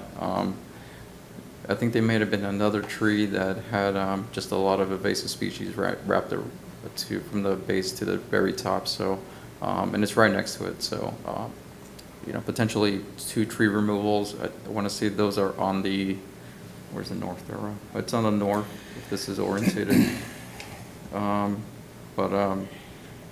Yeah, so that was kind of a discussion in the field while we were there. Yeah, it's like on the north west. So I do have photos of that, and Jimmy can probably talk a little bit about that as well. We have no problem taking down. Jimmy Thornhill, contractor on the job. We have no problem taking those trees down, but we don't want it to be part of what's going to hold up the project. If they have to go down and locate the trees, mark them on the plan, and then resubmit another set of plans with them on there, we don't care if they stay there or come down. Okay. Oh, no, so... I'm trying to minimize the engineering costs for the homeowner, basically. Yeah. I'm gonna continue with this, and then we come back to the trees later. Okay. If that's fine, Mark, because it's just like an add-on, but it was discussed, and potentially they're looking to also have tree removal. So I did post some photos and findings. I think if the rest of the commissioners had a chance to review that. Like I said, there is there is material down there. It's fill. I mean, you have rocks of varying sizes out there. We had 2 test pits. One of them was on the the southeast, and another one was, where you see the approximate locations, just to kind of get a good feel, or at least some good information of what this is comprised of. The photos, if you guys had a chance to see the photos, that's what it looks like. There were little small pieces, very small minor pieces of, what would you call it? Just Countertop, granite countertop. Yeah, so, I mean, but they were very small. I mean, but I think generally speaking to Beta, it looks like there was, it's fill. So, the one thing I want to say is that on the top layer of the surface, and I think when you start preparing the site, that needs to be suitable. So you're gonna have to like scarify, whatever, just cut, and then it's gonna be done anyway with the planning, so that was kind of that's gonna be already part of the remediation and all that. So, I don't know if any of the commissioners had any questions regarding the photos that were submitted, or, if anything I can answer, myself or Roger.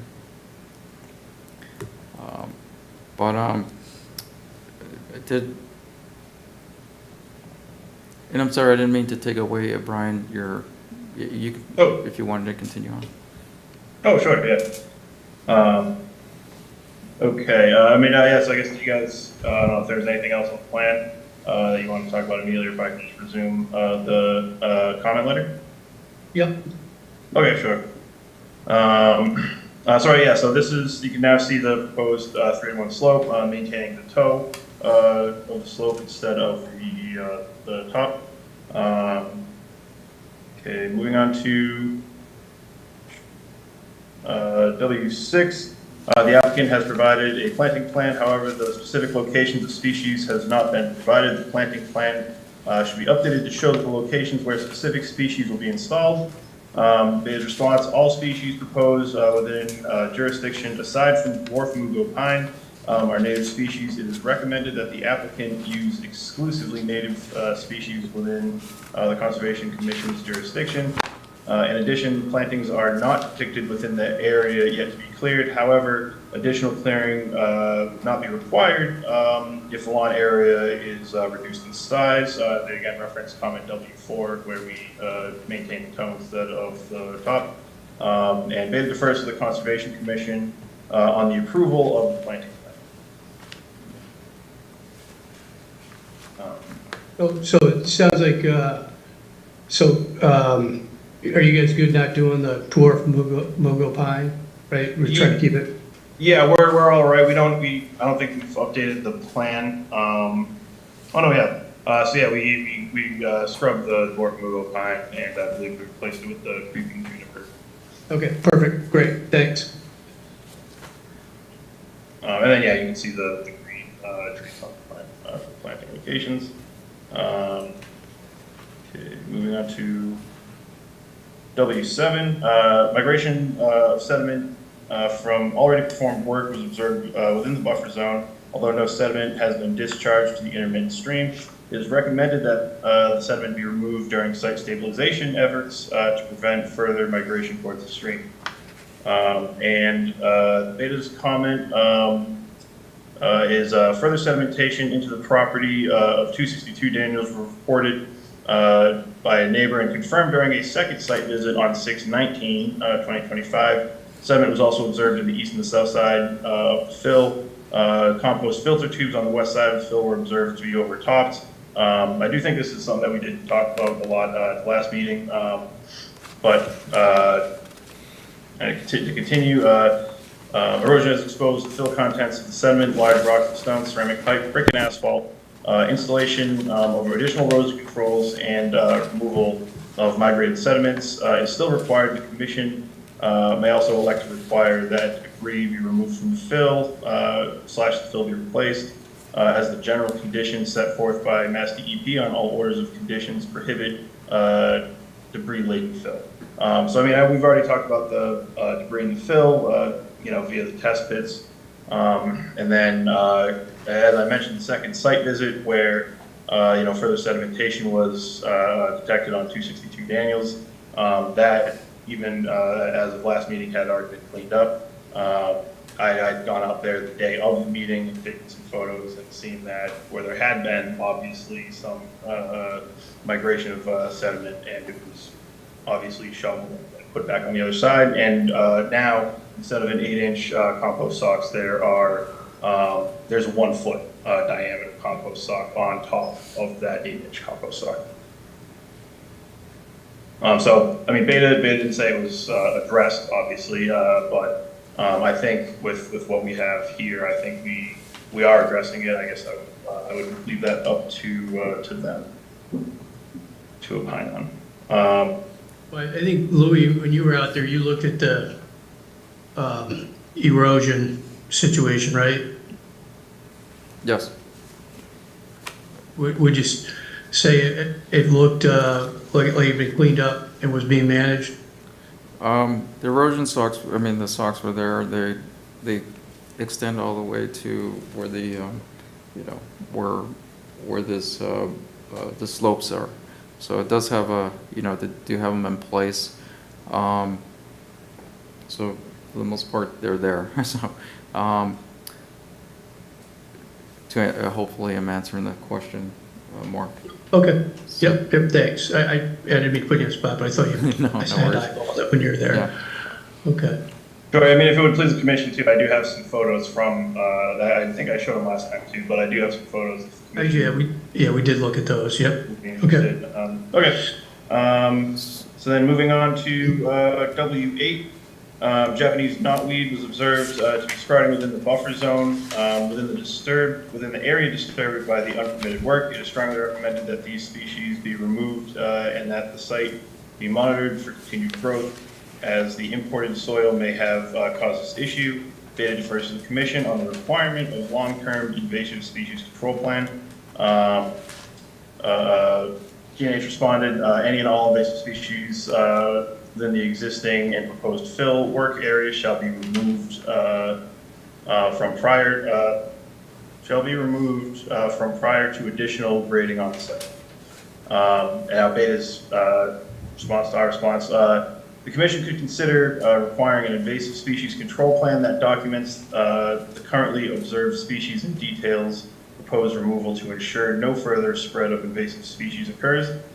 Other invasive species observed outside of the area of fill include garlic mustard and bittersweet vine. I think that was probably what was on the tree. And so, again, I mean, that's, I can't say that's exactly common crest, but it does seem like the path forward would be to remove all the invasive species. I think we discussed last time too, Beta potentially offering some recommendations on the steps of removing the Japanese knotweed, because it's a bit of a process. Yep, so yeah, exactly, Brian. So, so we talked to Beta. They actually don't provide that kind of plan, but what we did is provided, I think we sent it to Jimmy, some resources for you guys where you could research that specifically to the Japanese knotweed, right? Okay. So you guys should have those in email. So we'd be looking for you to do it. I think Michael Bryan had made this comment, is typically the onus falls on the applicant to put together the plan. We did research some resources for you to help with that and sent them to you in email. So if you guys could put that together. You know, Japanese knotweed in particular it can be challenging and normally a multi-step process, it seems like. So if you could take a look at that and come back to us, that'd be great. Yeah, definitely. I appreciate you guys offering up those resources too. I understand it's a bit of a fine line that you have to walk when a situation like that presents itself. Yeah, moving on to W9, Beta defers to the commission on the approval of the project narrative due to several bylaw requirements being absent from the current project narrative, bylaw regulation section 7.9.1, including who is performing the work and when the proposed activities will be done. This information should be submitted prior to construction as a part of a special condition.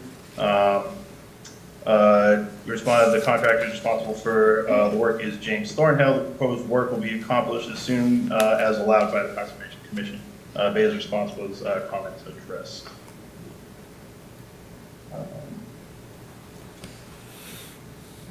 I think, yeah, from our perspective. Sorry. Okay. No, go ahead, Brian. Sorry. I was just saying that was it. That was the last remaining comment on the letter. Okay, so I think from our perspective, we wanted to see the slope moved. You've done that. Thank you. The other thing we're looking at So it look, yeah, you guys did the test pits on the fill, not great, but certainly, I guess I'd say marginally acceptable. Our recommendation, and maybe something we look at conditioning, is that any areas where earthwork is gonna be done or plantings, that you put down some topsoil on top of that. Is that something you guys would find acceptable? That would be planned to do anyway. That would Okay. be something that the vegetation wouldn't grow unless we put loom on it. That fill is too That porous. was our thought. Okay, Yeah. so that's good. So that's something we were looking at. Yeah, the invasive species control plan, so if you can put that together, you know, those would be some remaining items. From the other commissioners, anything else you guys see or questions we'd have? And the two, can I make a comment, please? Yes. The two trees that we were talking about, I think one of them had the invasive species on it. if I'm not Yes, the one mistaken. on the. And we had discussed taking them down Yeah. on the site. And again, I'm willing to take them down. I got no problem, as long as it doesn't hold up the approval process. Or the engineer, add any additional cost to the engineering. So I think when, and you can, anybody can jump in, whatever, so far the tree removals that we've had, we don't, if somebody's looking to remove a tree because it's, you know, hazardous, it's dead, or I forget what the third one was, or invasive, or not invasive, but there's typically we'll have like somebody, you know, go to the Mass GIS, look at their property map, and then just mark it. Okay. And take a picture of it. And I think what they reported back so far is like, hey, this is what we have, it's an MBZA.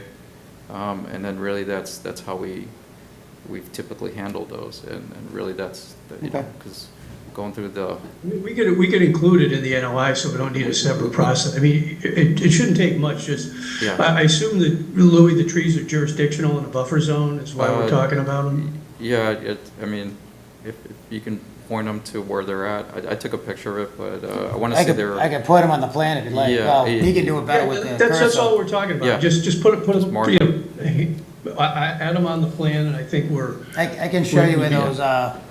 those, tomorrow if you want, Brian. Yeah, I assume you're gonna send us this plan, put those trees on the Yeah. plan, right? We can approve it as part of the NOI. And So we get, yeah, right? And that's what I wanted to I wanted to combine all this, so Yeah, you I can do it all appreciate one that. shot, or Yep. you have to come back here to get the approval for the trees, but I'm taking the path, I know you're trying to take a path of least resistance, to get to that point.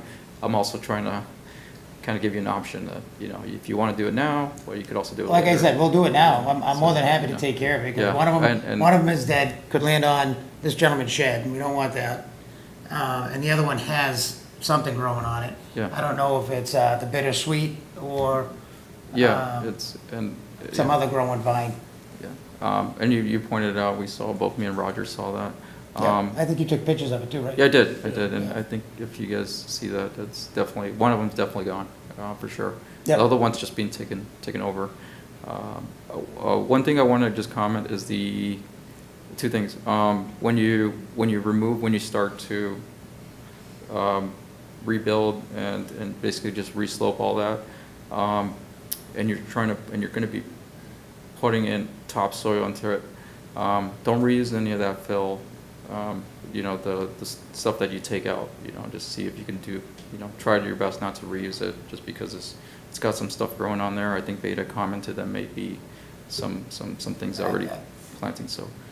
Yeah, if he feels you can- that there's vegetation from the fill, we'll be happy not to use it again, but Yeah, most of that fill came from under the streets of Franklin. yeah, sure. So I don't know how it would get contaminated. Yeah. And the And, amount yeah, of yeah. vegetation out there it's longer or older than that fill. Yeah, I mean, it's just, I think if we're looking to get this look right, Understood. that may hurt you, I'm Yep. just trying to start you off, provide such a suggestion to start it off well. Okay. The one thing, Mark, and Brian, just, I saw I was looking through the folders on your response letter.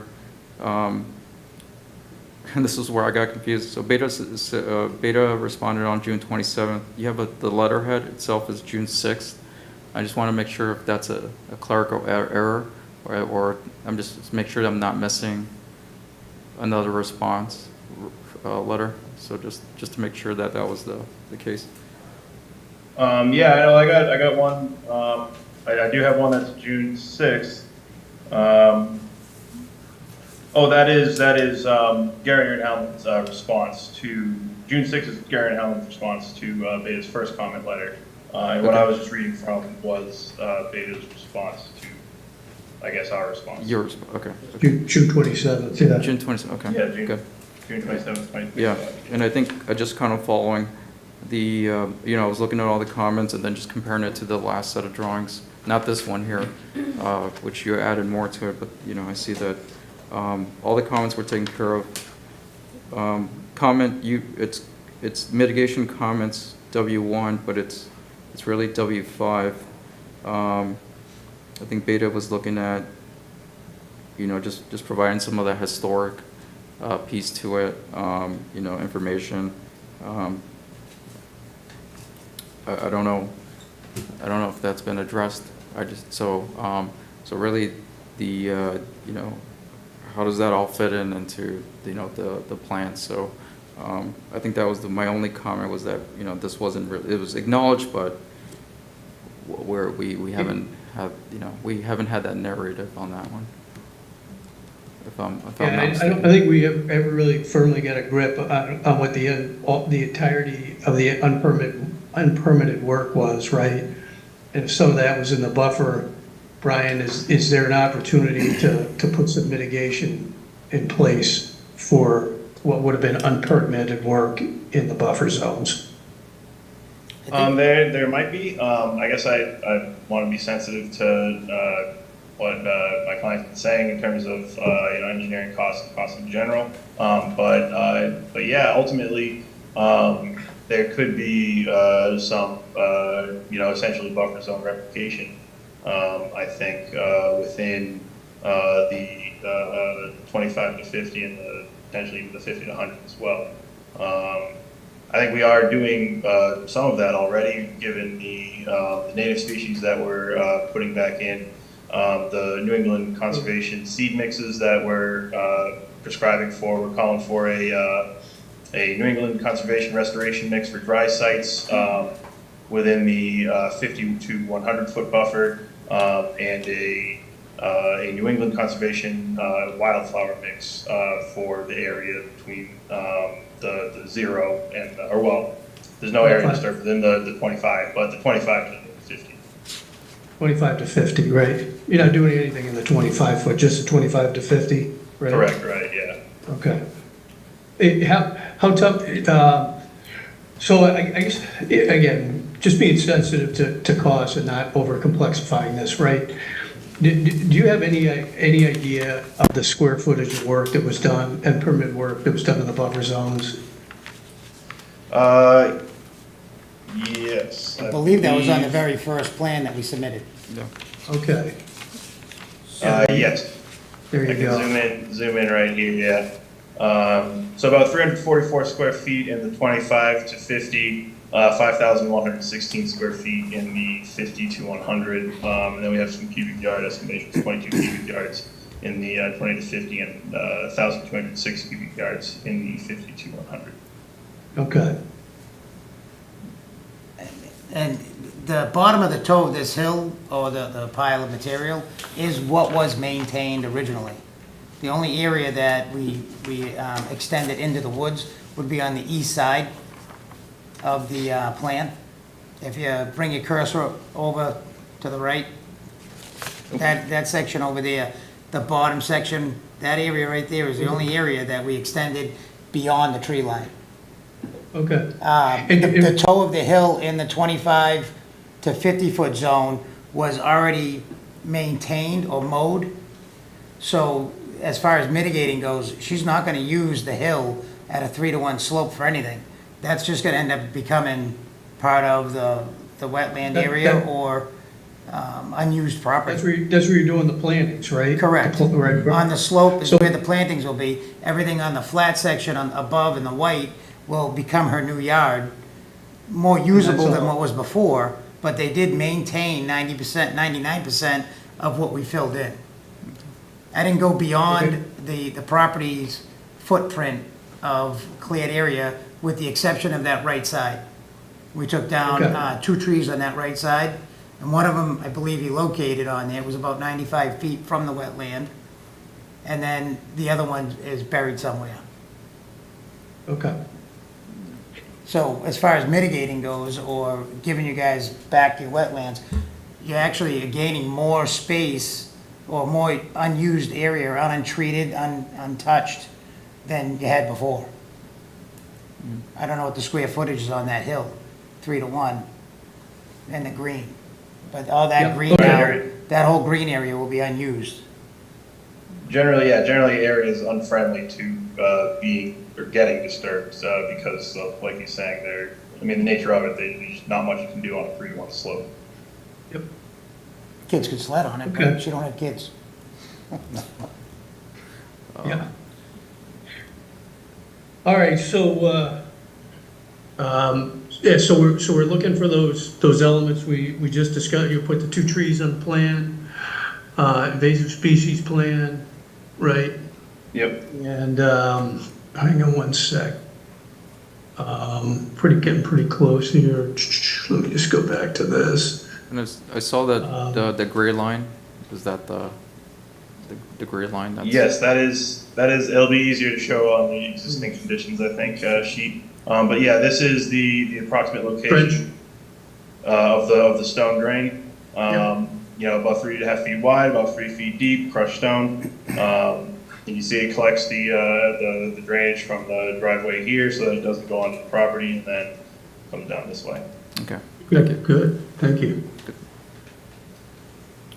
So you have the stormwater going into the, It's recharging into the ground. oh, Yeah, there is no outlet for that, so it's just all. Yeah, there's no outlet, it recharges into the ground. The material that I dug into was sandy, very sandy, so it drank the water up nice. That's basically a downspout drain and a driveway drain to eliminate any water runoff into the gentleman's yard, or the neighbor's yard. And the pre-existing conditions at that area where we didn't touch above the driveway and beyond, that's probably 1 to 1 in some areas. It's pretty steep. but the water's not being treated before it's being recharged into the groundwater. It's going into the gravel. The gravel's filtering it. Where's the? There's gravel? no, in the trench, 3/4 stone is Oh, gravel. it's gonna be, okay. That's what I was trying, I said Yep. pipe, but you said, okay. Okay.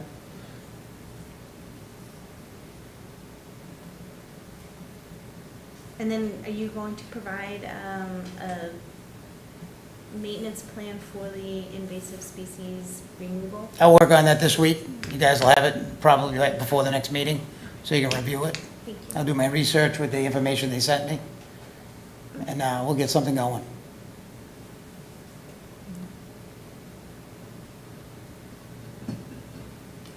Any other questions?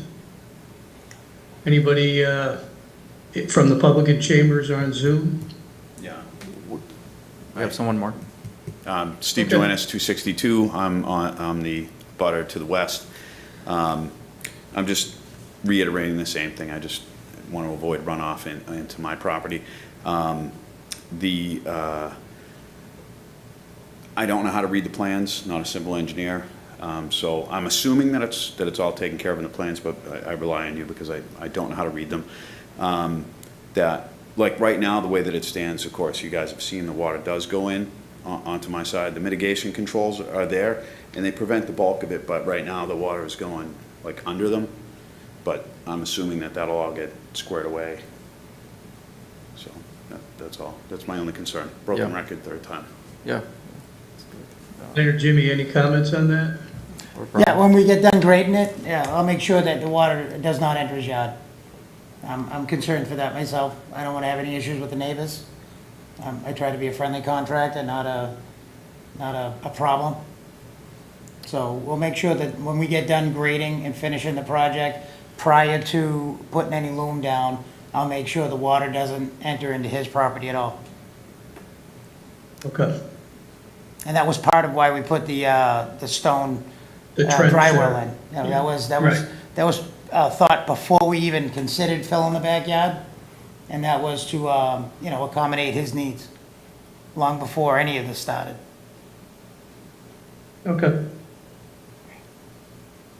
We should probably make that clear on a drawing, just so that it makes it clear to everybody. I believe it is on the drawing right now. It's Oh, is it? Okay. Yeah. Yeah, that trench is, yeah. It's that gray strip there. That's, Yep. so that just, that gray strip is basically acting as a catch for the water that goes down. Okay, that's good. I got it. What is that gray strip? Is that the trench or the? That's it's trench with the stone in it. It's on the ground trench. Correct. Correct. Subterranean. It's like a dry well, just a very large dry well. Except for the top portion, right?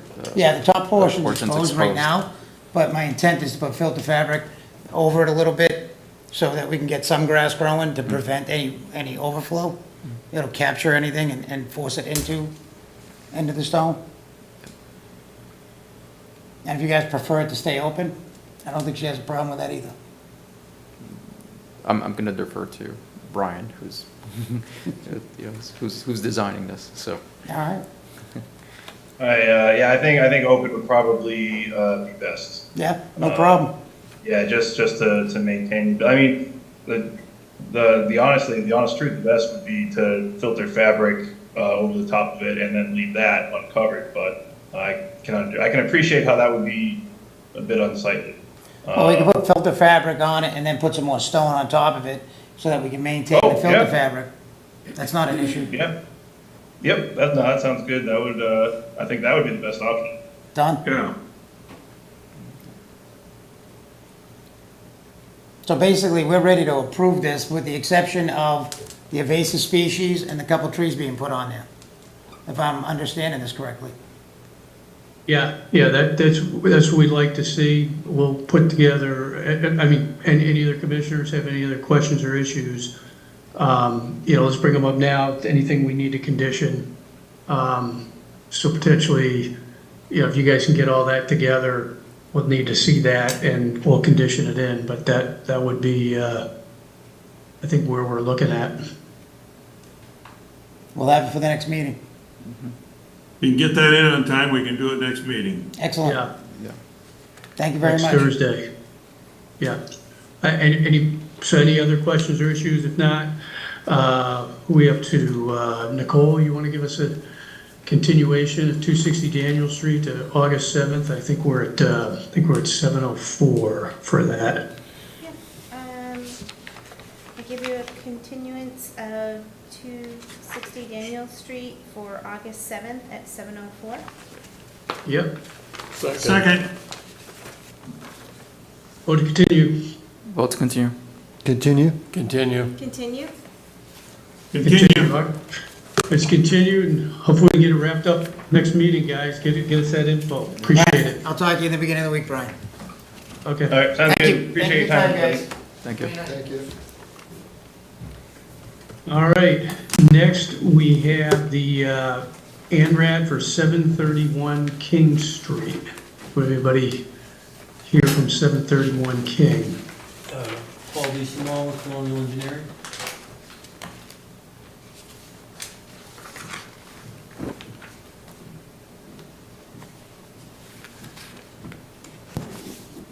All right, So we got a few comments from Beta. I just got them back to Tyler late today in the day. Small stuff, North Arrow, datum put on the plan, benchmark shown. Date that we actually did the survey was added. The wetlands and buffer zones were called out. There were 5 flags that they had issues with. Karen has gone out and adjusted those. We've located them, we put them on the plan. I sent Tyler an updated plan for that. And the other comment they wanted to see topo, we're not ready for that yet. We're just looking to get the flags approved now. We're not looking, we don't have any projects ready yet. Yes. I couldn't quite, so with the flags, where we thought there was some wetlands beyond the flags, and you said Karen went back out there, so are we in agreement on that now? Well, I just got those, I just got that plan to Tyler late today, so Beta has, I'm sure they're gonna go back out and look at. Oh, you got, okay, that's the part I didn't hear, thanks, so you submitted a new plan, thank you. Yes. Okay, good. Got it. So there was, there was over 100 and something flags, and they had 5. So she went out and adjusted them a little bit, not a lot, a few feet. Okay. Yeah, so yeah, those administrative comments, right, they were in the original letter we talked about last meeting, so you guys have addressed those, or you will address those? I addressed them, I addressed all of them. Okay. And again, All right. I gave Tyler a response letter and another set of plans. Okay, great, okay. So we gotta look at that, we gotta look at the new flags, and resolve the intermittent stream thing last time. Okay, I mean, I think we just gotta look at what you revised, and that would be the next step. Okay, well, thanks for responding to that. Any other questions or comments from commissioners? No. All right. Anybody online or in chambers? Okay, Anna, did you have anything you wanted to add on that? No, it seems like we'll just do our next review and we can update you guys on the progress. Okay, great. All right, Richard, you want to give us a motion to continue the NRAD for 731 King to August 7th at 7:05? I'll give you a motion to continue, that was an ANRAD? NRAD, yep. ANRAD for 701 King Street to August 7th at 7:04. Yep. 7:05. 5. All right. I don't have any printed copy here, so I'm just. That's all right.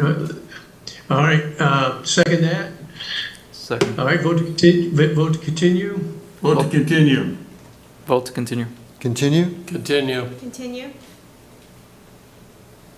All right, thanks. We'll take a look at those new plans and see you in a couple of weeks. Okay. We need hard copies. Yeah, if you could. All right. A few of those plans. All right, thank you, guys. Thank you. Thank you. Our final public hearing is the NOI for 21 Grove Street. Anyone here from 21 Grove? Hey, Tyler. Hello. Hi, Tyler Drew with Beta Group. With the permitting group, I'm also joined by Matt Alger, LSP on the project. Would you like me to go through the comments that we received? Yeah, that'd be great, Tyler. Okay. Yep. Sure. So I'll start with the comments from Mass DEP. So they had 2 comments for us. The first one was a recommendation to include native shrubs in the restoration. So we had discussed that, but because remediation of the site is going to be a multi-step process, any plantings that we installed now would probably have to get removed, for future remediation. So we decided against it, though plantings could be included in future remediation projects.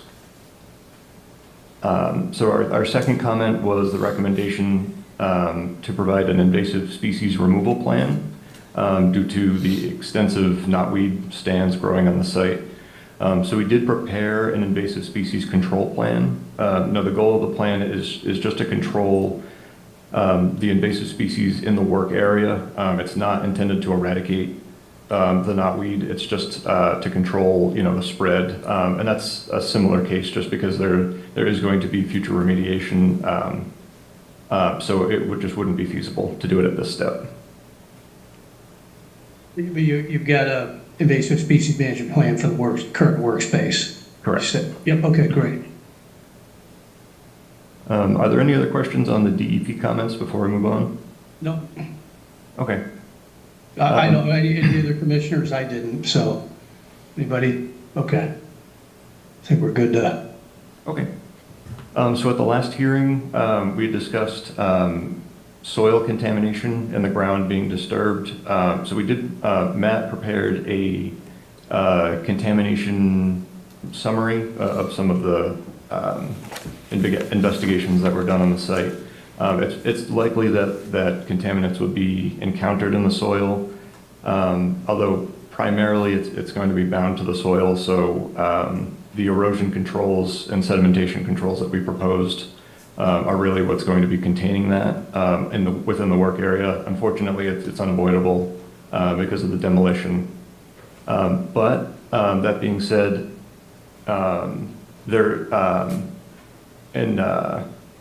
with the second point that we had discussed with the demolition materials as well, the contaminated material would be covered by some sort of landscaping fabric and then covered with clean loam and a seed mix.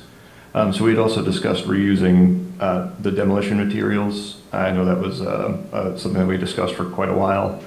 We discussed it within our group, and I think the plan right now is to completely remove all of the debris from the site, not to reuse any of it. That includes the basement slabs, with the exception of a 10-foot segment that'll be used to shore up the adjacent building. Great, so you'll be bringing in, you're gonna get the demolished materials off-site, bring in clean fill? Correct. Yep. Great, really good, okay. I think that, well, let me just take a quick look. I think that was the extent of our questions. Yep, secure.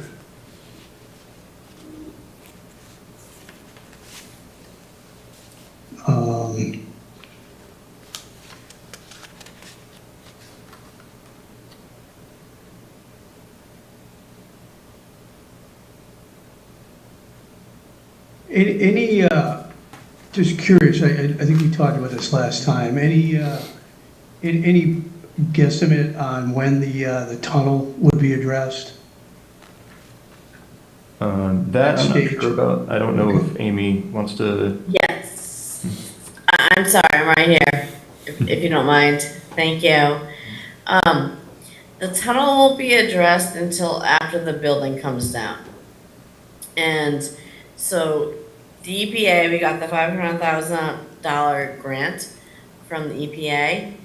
And the first steps are to get the building down. And Beta's done a great job of putting together all the erosion control behind the buildings. We really cannot take the banks out because that will just destroy it, but they've done extra control for the banks to put up erosion control there. Yeah, and actually last time I drove by it, the building's almost coming off the side of it. So it's just for that part of the building. This is the biggest part. And this grant only lasts for another 2 years. So we need to kind of get some type of approval or direction from the Conservation Commission to make sure that we can move this forward really fast, because otherwise we won't. But it's looking really good. We've done a lot of test pits.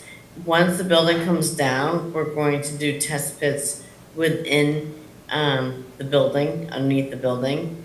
And then from there, we're going to figure out. We have a whole committee also that has ideas of, what's going to be the future of the property, how we can make this property work for the town. So, but it's really, we're really on a fast track right now. So I really appreciate the Conservation Commission listening to us and appreciating what we need to get done.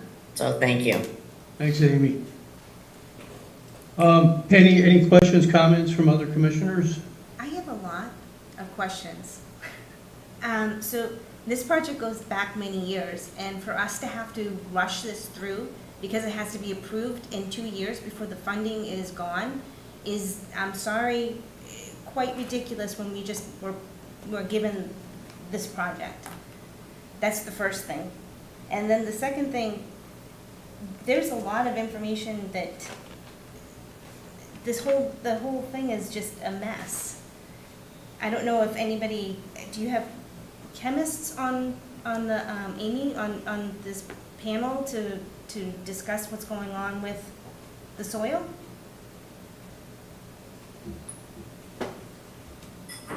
Yes, if you might, through the chair. So there's been numerous soil testing. There was actually an original building there before that's already been taken down. We've had numerous soil testing. EPA's been out there. We've done a lot of grants to pick this up. If I go all the way back to the history, this was not, the town inherited it because they didn't pay taxes on it. So it wasn't something the town wanted to do. But it's something the town would like to. We've got Mine Brook right behind it. We want to clean it up. We want to get it cleaned. And this is the best way that we can do this.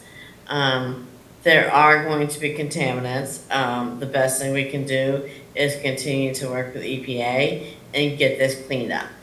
It's been sitting there, yeah, for a long time. As you said, it's been a long time. So the faster we can get this done, hopefully maybe we can get some more EPA money to keep cleaning it up. But it's just gonna sit there if we don't get approvals to clean it up. Yeah, I think we gotta be focused on what's jurisdictional here, right, which is really Mine Brook. And, you know, I mean, it's kind of a you know, rock and a hard place. You know, there's tons of contaminants. This is a way to improve that, generally speaking, right? I mean, there's gonna be some disturbance, but there's some unavoidable, I would say, you know, challenges with cleaning a site up like this. You know, the question is, has Mine Brook been, you know, protected to the best of the ability that it could be, based on the, you know, the project design? You know, I think a big move was getting the demolished materials off-site. And, I mean, it would be worse to not do anything, right? In my opinion, it'd be worse just to leave this thing and to continue, to Amy's point, have contaminants seep into the ground. So, you know, at this point, are we in the best case scenario that we could develop for this situation and get this thing moving to stop the contamination of Mine Brook, right? That's our primary concern. And I think permitting this plan would benefit in that direction. So, I mean, go ahead. I agree, but we have to do it the right way. And I don't think putting landscaping fabric over it and then putting loam on top of that and then planting it is the right way to go.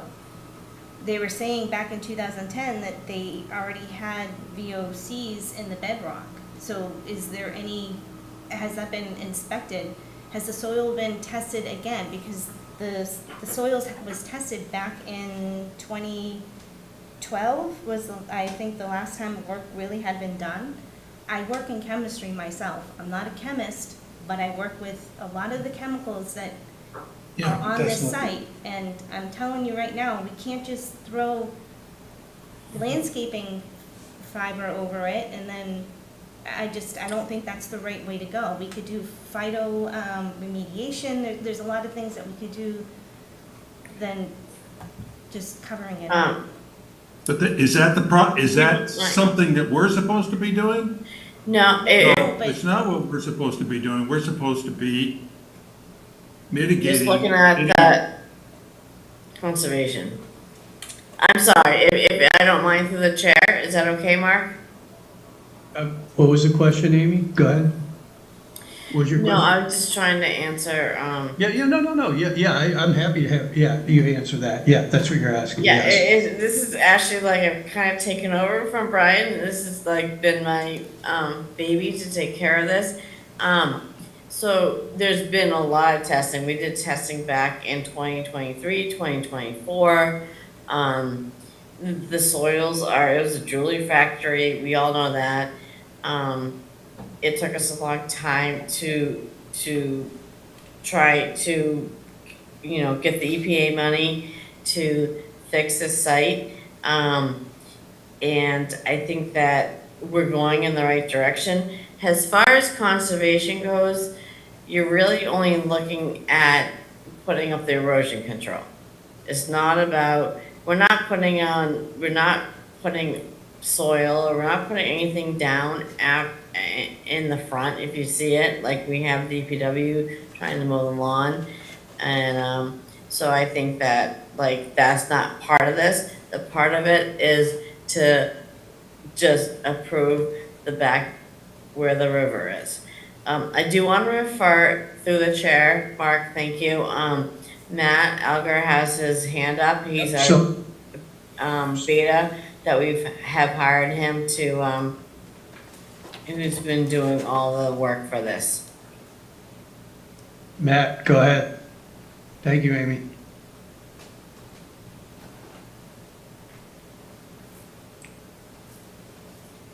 Matt, looked like you wanted to say something. There you go. He had his hand up. What happened to him? Did we lose him? I think we lost. No, he's here. He's unmuted. He's not muted.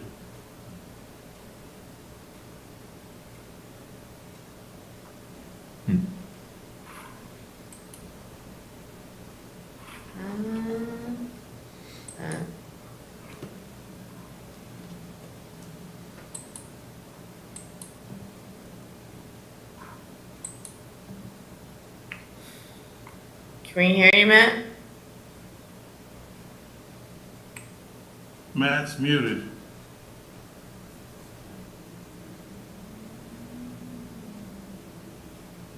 Yeah, it must be something with All right, well, Everybody hear me now?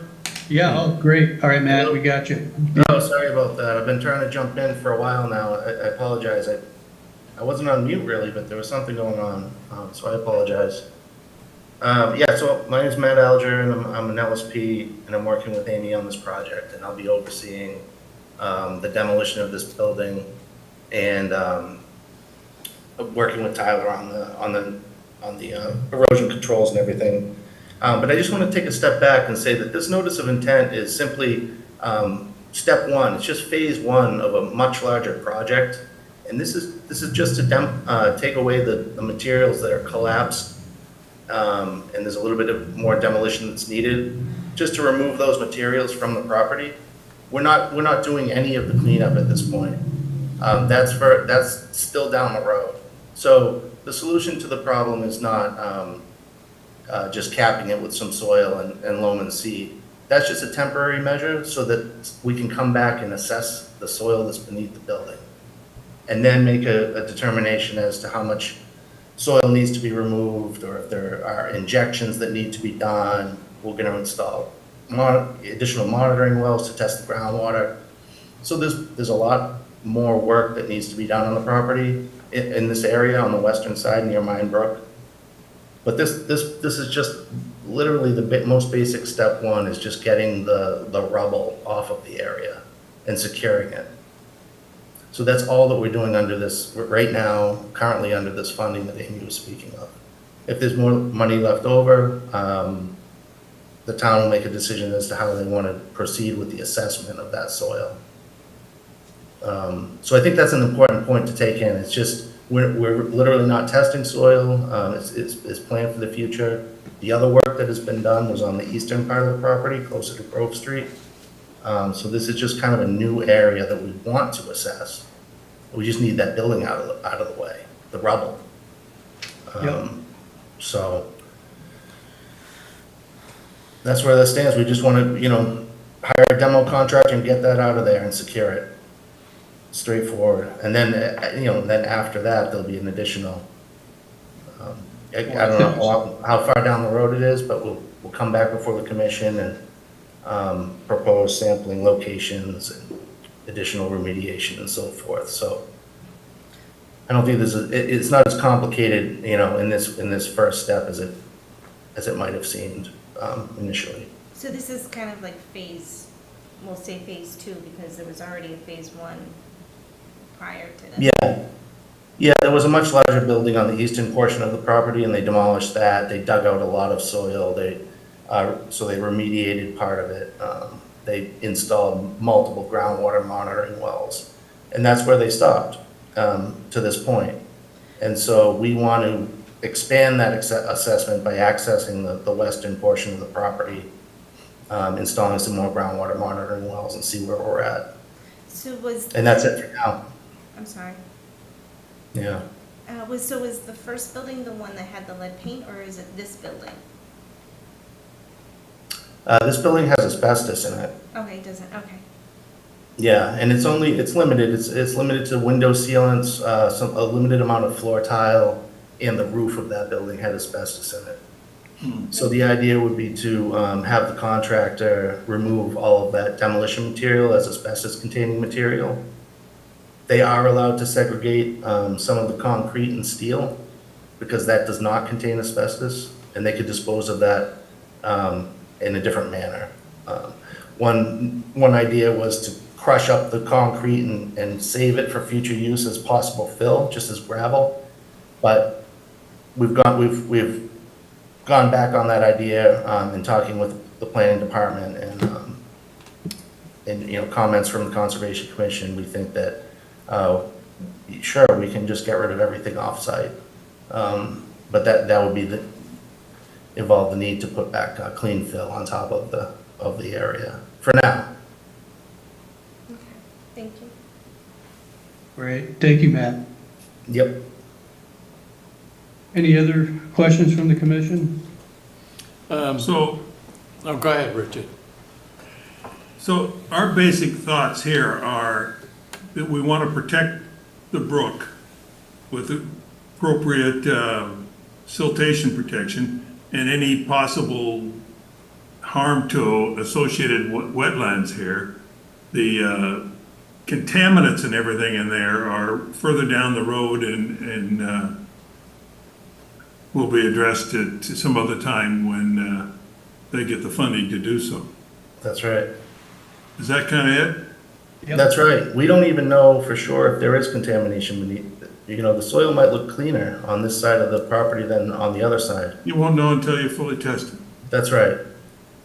That's right. So we just want to get this building out of the way so that we can test it. So we just need to make sure that you got adequate protection so that we don't further harm the brook or any other wetlands around it for this particular instance.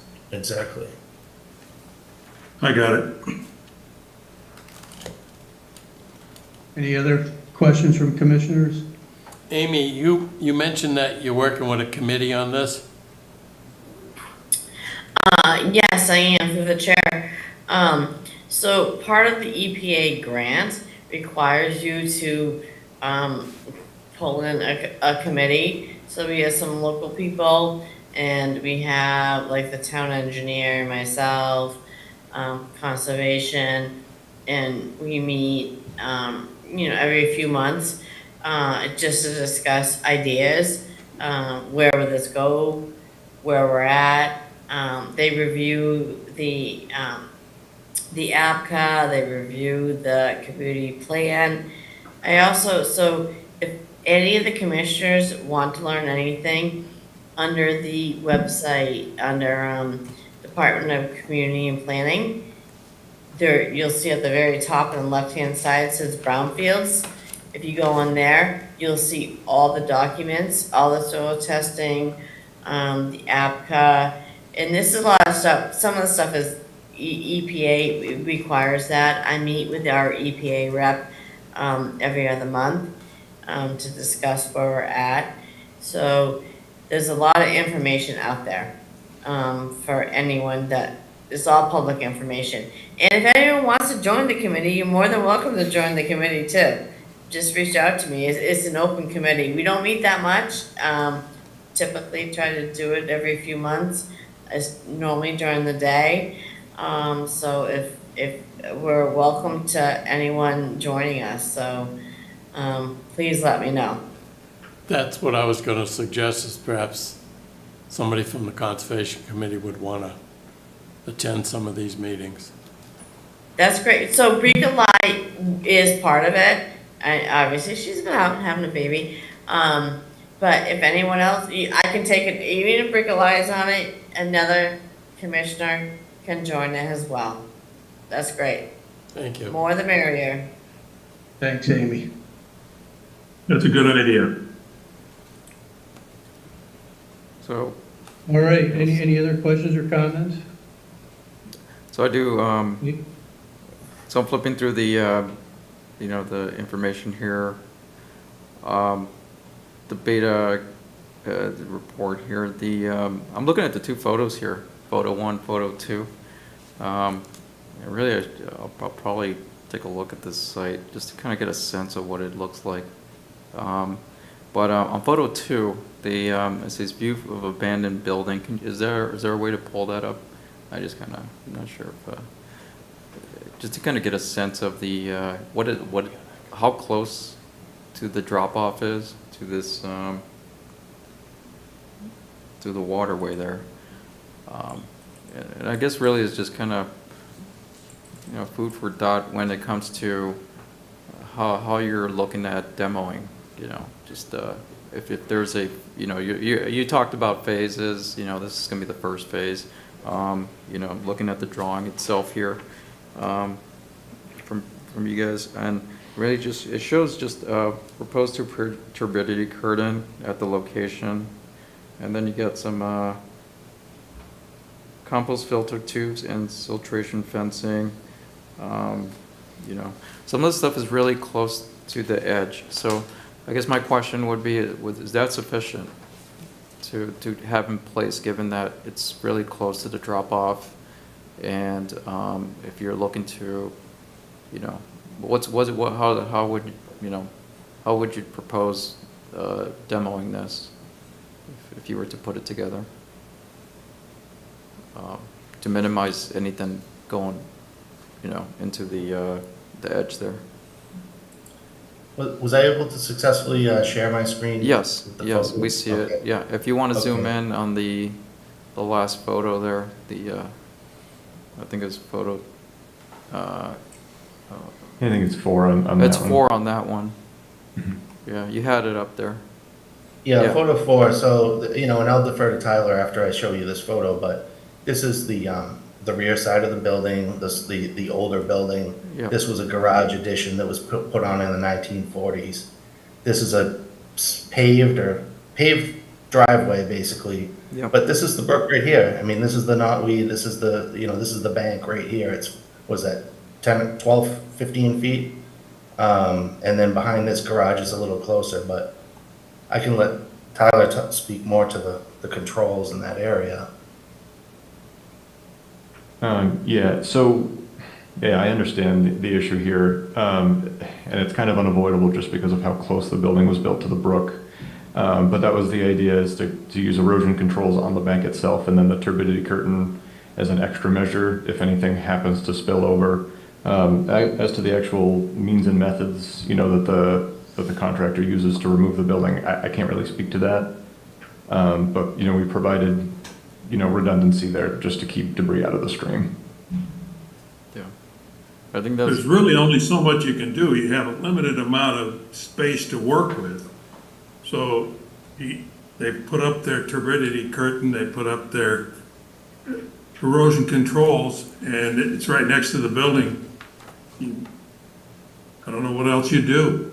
I looked at it and I said, it's about the best you can make out of it. I would say to And install. remind the contractor to be a little bit careful about when he takes it down. Yeah, I think the machine will be sitting up on, you know, at the higher gradient and pulling the material it in. back. You know, I think that's an obvious Yeah. way to approach it. So it wouldn't be like he's putting a wrecking ball through the garage here and letting it just spill anywhere, so No, understood. I guess really, Yeah. and I think you just hit it as far as what I was looking for is the means and methods when you're starting to demo this. And I think there would be some, just looking at the vegetation to the left side of that, right where the brook. So in order to install those, the curtains, everything else that you're proposing, you're looking to cut some of that and haul it away, right? So to just get that in place. Because it would be it looks like it would be difficult to install that with the current vegetation. So would that also entail site some clearing? A bit, yeah, and that's what's addressed in the invasive species control plan, because most of that is knotweed. Yeah. So that needs to be disposed of correctly and all that as well, so, yeah. Okay. Yep. So there's definitely some preparation before you even drop any of that, your protection there. I guess, just going back to my earlier comment about just having once we get to a point where you're looking to work on the site, it'd be good to have some type of indication of what the means and methods are, just to ensure that, we've had a chance to look at it, seen that it's really close to this stream here, just to kind of have a comfort level of what the work's being done and how it's being done. Louis, what are your thoughts that we could, and I guess question for Tyler too, we could just condition that in, right? Yeah, just make it a condition. Yep. Right, that that be provided previous to the commencement of construction. Yeah. Right. You good with that, Louis? Yeah. Okay. I think it's a good point. Tyler, Matt, and Amy, you good with that? Mm-hmm. Okay. Yeah, I think it's great. We do that a lot with the planning board. We can put a lot of conditions in with the decision. So thank you. Yeah. Yeah. So, I guess finally, any comments or questions from the public on Zoom or in chambers? All right. I think we're at a point where we could approve this next meeting with some conditions, unless anybody feels strongly that there's something missing here. We've got the invasive species plan and the construction or demolition sequence. And they've agreed to remove the demolished materials. So we could put together some conditions. I'll circulate those. Anything else anybody would like to see in that or feels is an issue? No. All right. Then I'll work that up and put it to a vote next meeting then. Sound good, guys? Yep. Sounds good to me. Yes. Thank you. All right, so, Thank you, Chairman. I really appreciate this. Yeah, no, And, thank you. I think it's a great idea. I really just want to say thank you to the Conservation Commission supporting this and hopefully gets improved. That's our point. Yep. All right, Lou, you want to give us a second to, or sorry, not a second, a motion to continue this until August 7th at 7:06. 7:06, yeah. I'll give a motion to continue the NOI for 21 Grove Street for 7:06 on 8/7/2025. Second? Second. Want to continue? Well, to Vote continue. Continue. Continue? All right, continue. Thanks, guys. Hopefully we can get it wrapped up next meeting. Thank you, Amy. Thank you. Thanks. So that concludes the public hearings. And now we've got some MBZAs. First one is 24 Bubbling Brook. I've been talking too much. Bubbling Brook Drive. Do we have anybody here from Bubbling Brook Drive? I think I see the phone number. I think he said he's going to be able to list it in by phone. I see him in a Zoom call, but I'm not certain if he's able to communicate in. What he's gonna do by phone, huh? Okay.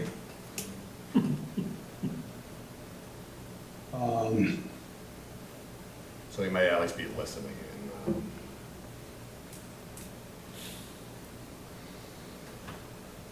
Do we want to listen or talk about Anna's notes, or do we want to confirm that he's listening in? So we're not able to communicate with the applicant here at the meeting?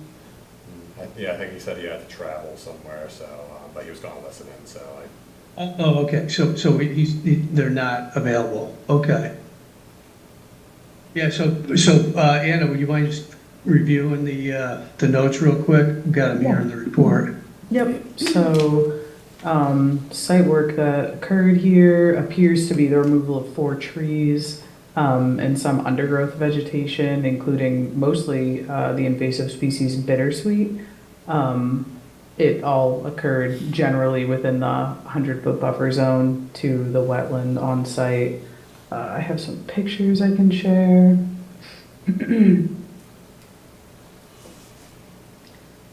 So this is the area where the removal occurred. Oh, sorry, went to my wrong screen.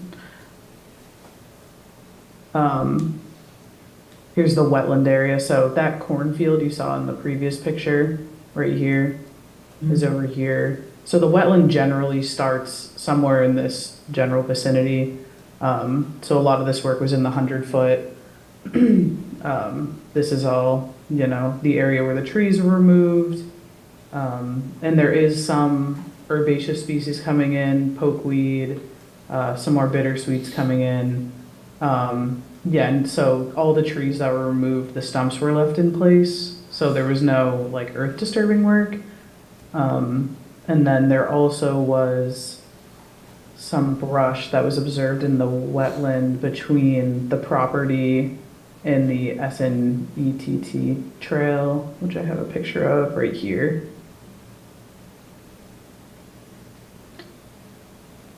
So we had said the commission should determine if the filing can be completed administratively or if the applicant should file another permit. We recommended that the applicant seed the area of exposed soils within the 100-foot buffer zone and remove the brush from the wetland and leave the stumps in place. I have a question. Mm-hmm. Is there any corn out there? he has a pretty good crop going, but yeah, it was a little too early for the fruit. But yeah, no, he was very excited about his vegetable garden. That was, I guess, the purpose of him removing the trees was because he wanted to have a vegetable garden in this area. So you recommend that we do a little seeding and remove some, what? Yeah, so the brush that was observed here, it's kind of unclear if that was placed there due to the removal of these trees or if that is just an accumulation. I'm not really sure. We didn't really discuss that at the site visit. Yeah, so we had generally just suggested, if you guys are comfortable with, having this be an administrative issue, or if you would rather have an MBZA application for the tree removal or, something like that. But I didn't see any sedimentation and leaving the site or anything creeping towards the wetlands or anything like that. So I would just, recommend seeding the site to ensure that doesn't occur. I think you ought to plant some more corn. Yeah. Have a good harvest for the fall. That'll take care of it. So has he filed an MBZA, Tyler? yeah, sorry if I hadn't mentioned that in the notes when I sent them to you. And so yeah, Oh, we did okay. ask them to file the MBZA with the letter, and so they did file that application with us. So Yeah, I thought he had, yeah, so. Conditions to add to that form if we wanted to. So I think, yeah, so we'd like to see is the brush removed from the wetland and confirm that he's seeded the ground. I mean, that seems pretty reasonable. Anybody got ideas on that? That sound like a good move forward? We'll have to communicate with them and. Sounds good to me. If we can bring pictures of the brush stockpile being cleared and confirm he's seeded, maybe that's a move forward.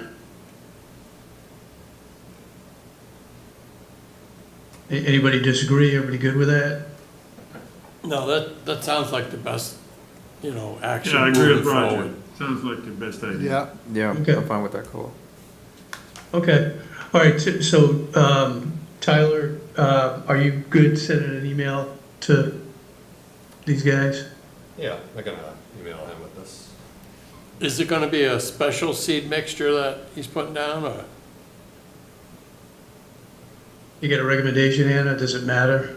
You know, there's the New England erosion control mix would be, you know, a native seed mix.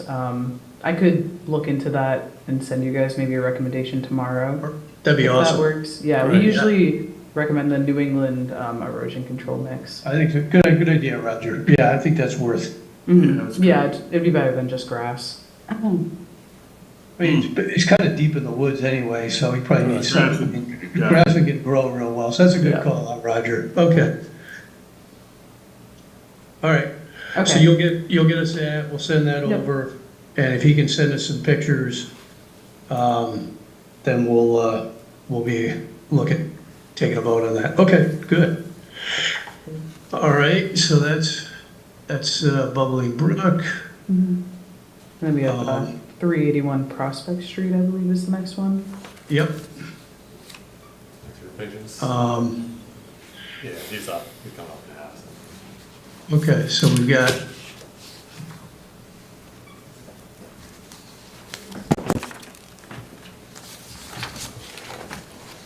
Do you want me to review my notes?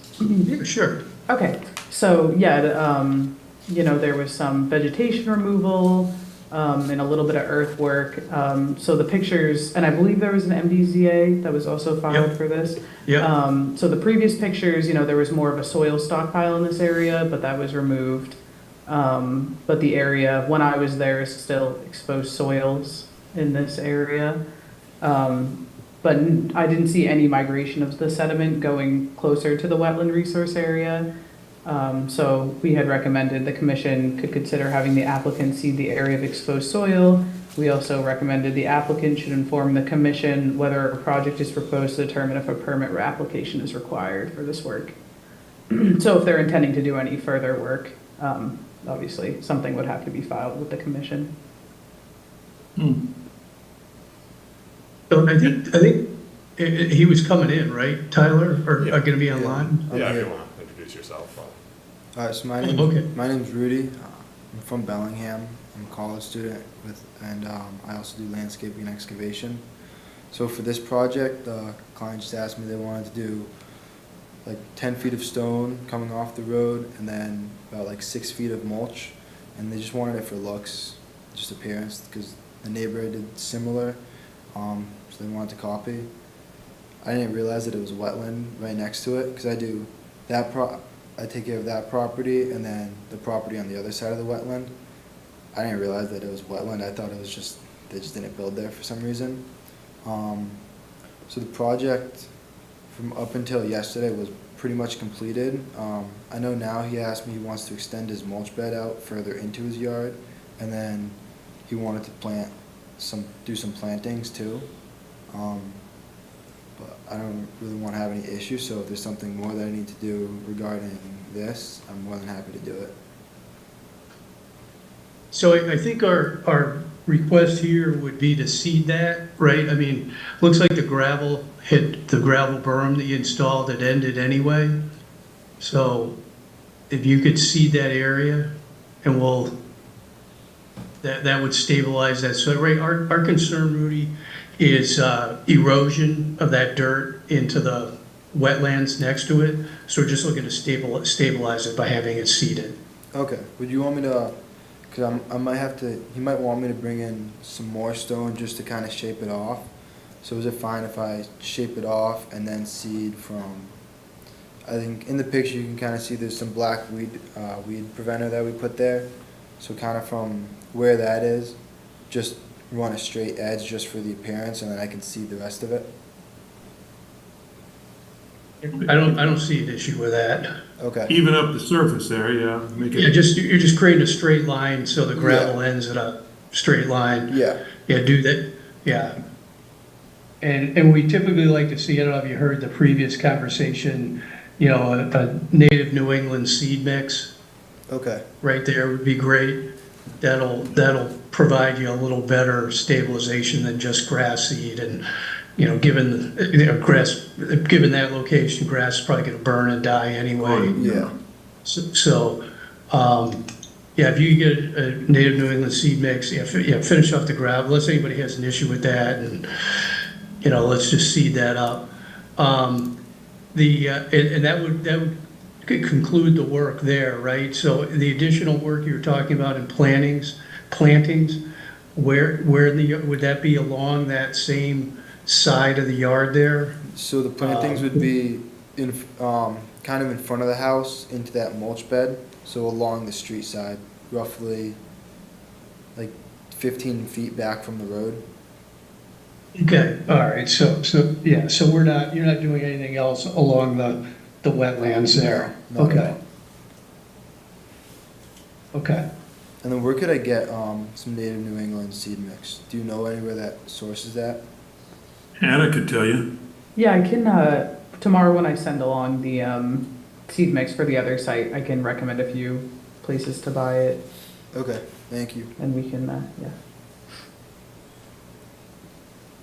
Right, great. So if you can get that work done, Rudy, and yeah, maybe send us a picture of the finished product, and we'll and unless any other commissioners have any issues or questions, actually, before we do that.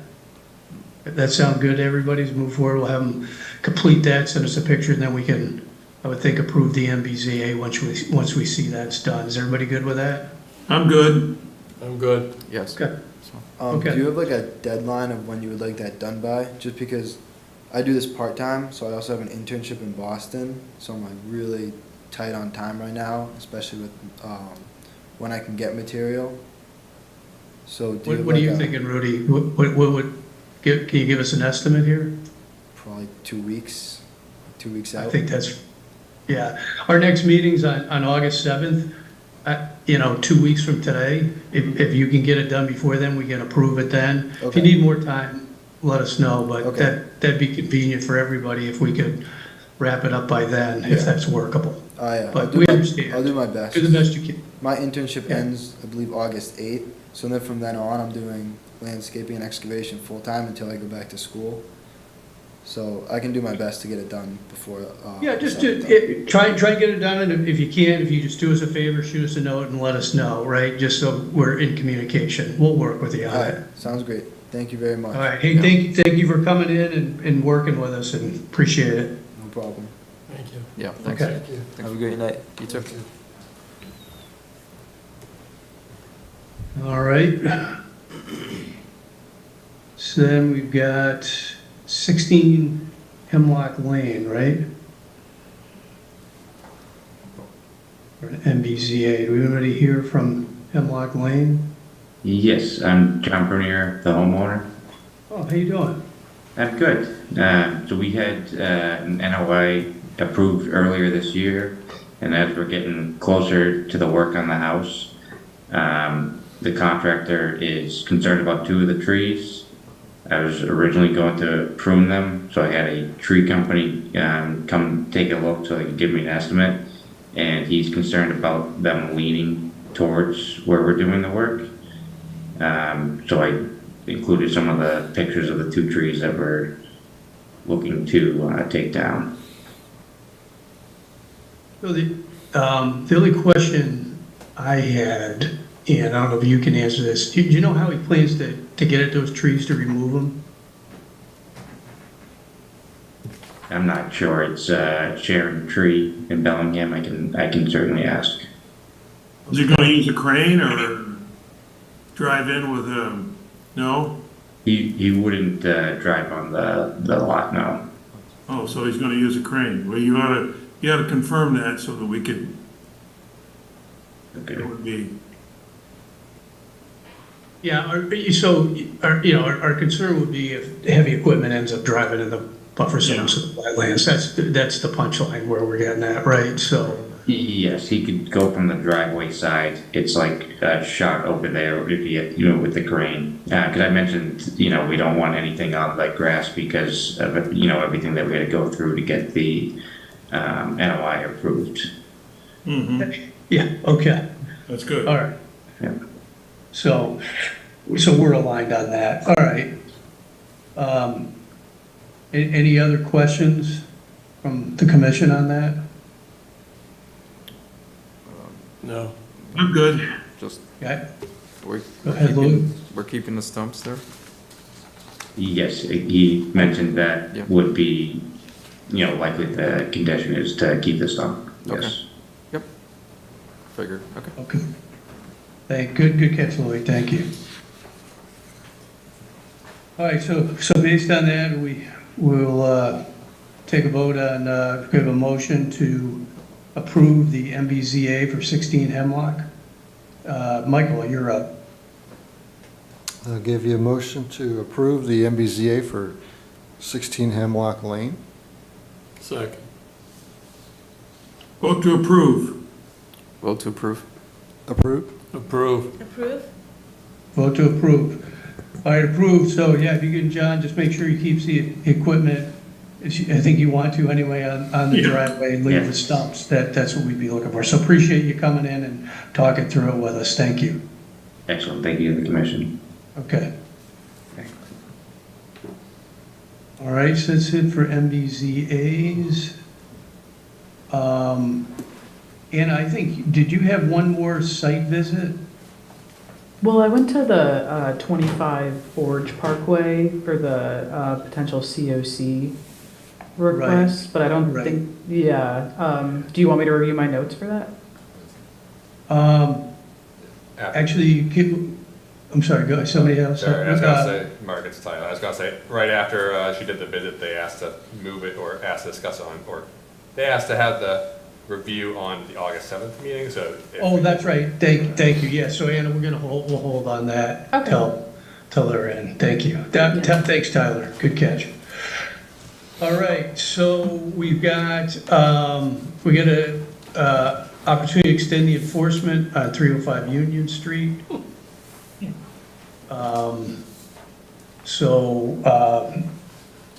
Get a motion to, extend the enforcement for 305 Union Street. Roger, you want to give us that? Oh, shouldn't that be Richard? Yeah, that's Yeah, it should be. Well, that's true. It's Richard's favorite, so. You're taking it away from him. 305, what is the street now? Union Street, extend the Yeah, I'll give you a enforcement. motion to extend the enforcement order for 305 Union Street for another 30 days. All right. 3 years second and that. counting. Second that, and vote to extend. Vote to approve. Vote to extend. Extend. Extend. Extend. Extend. Extend? All right, it's extended. Tri-County, so we had some discussion topics. Tri-County, we had a response to the queries we had put towards them based on some site visits by the commission.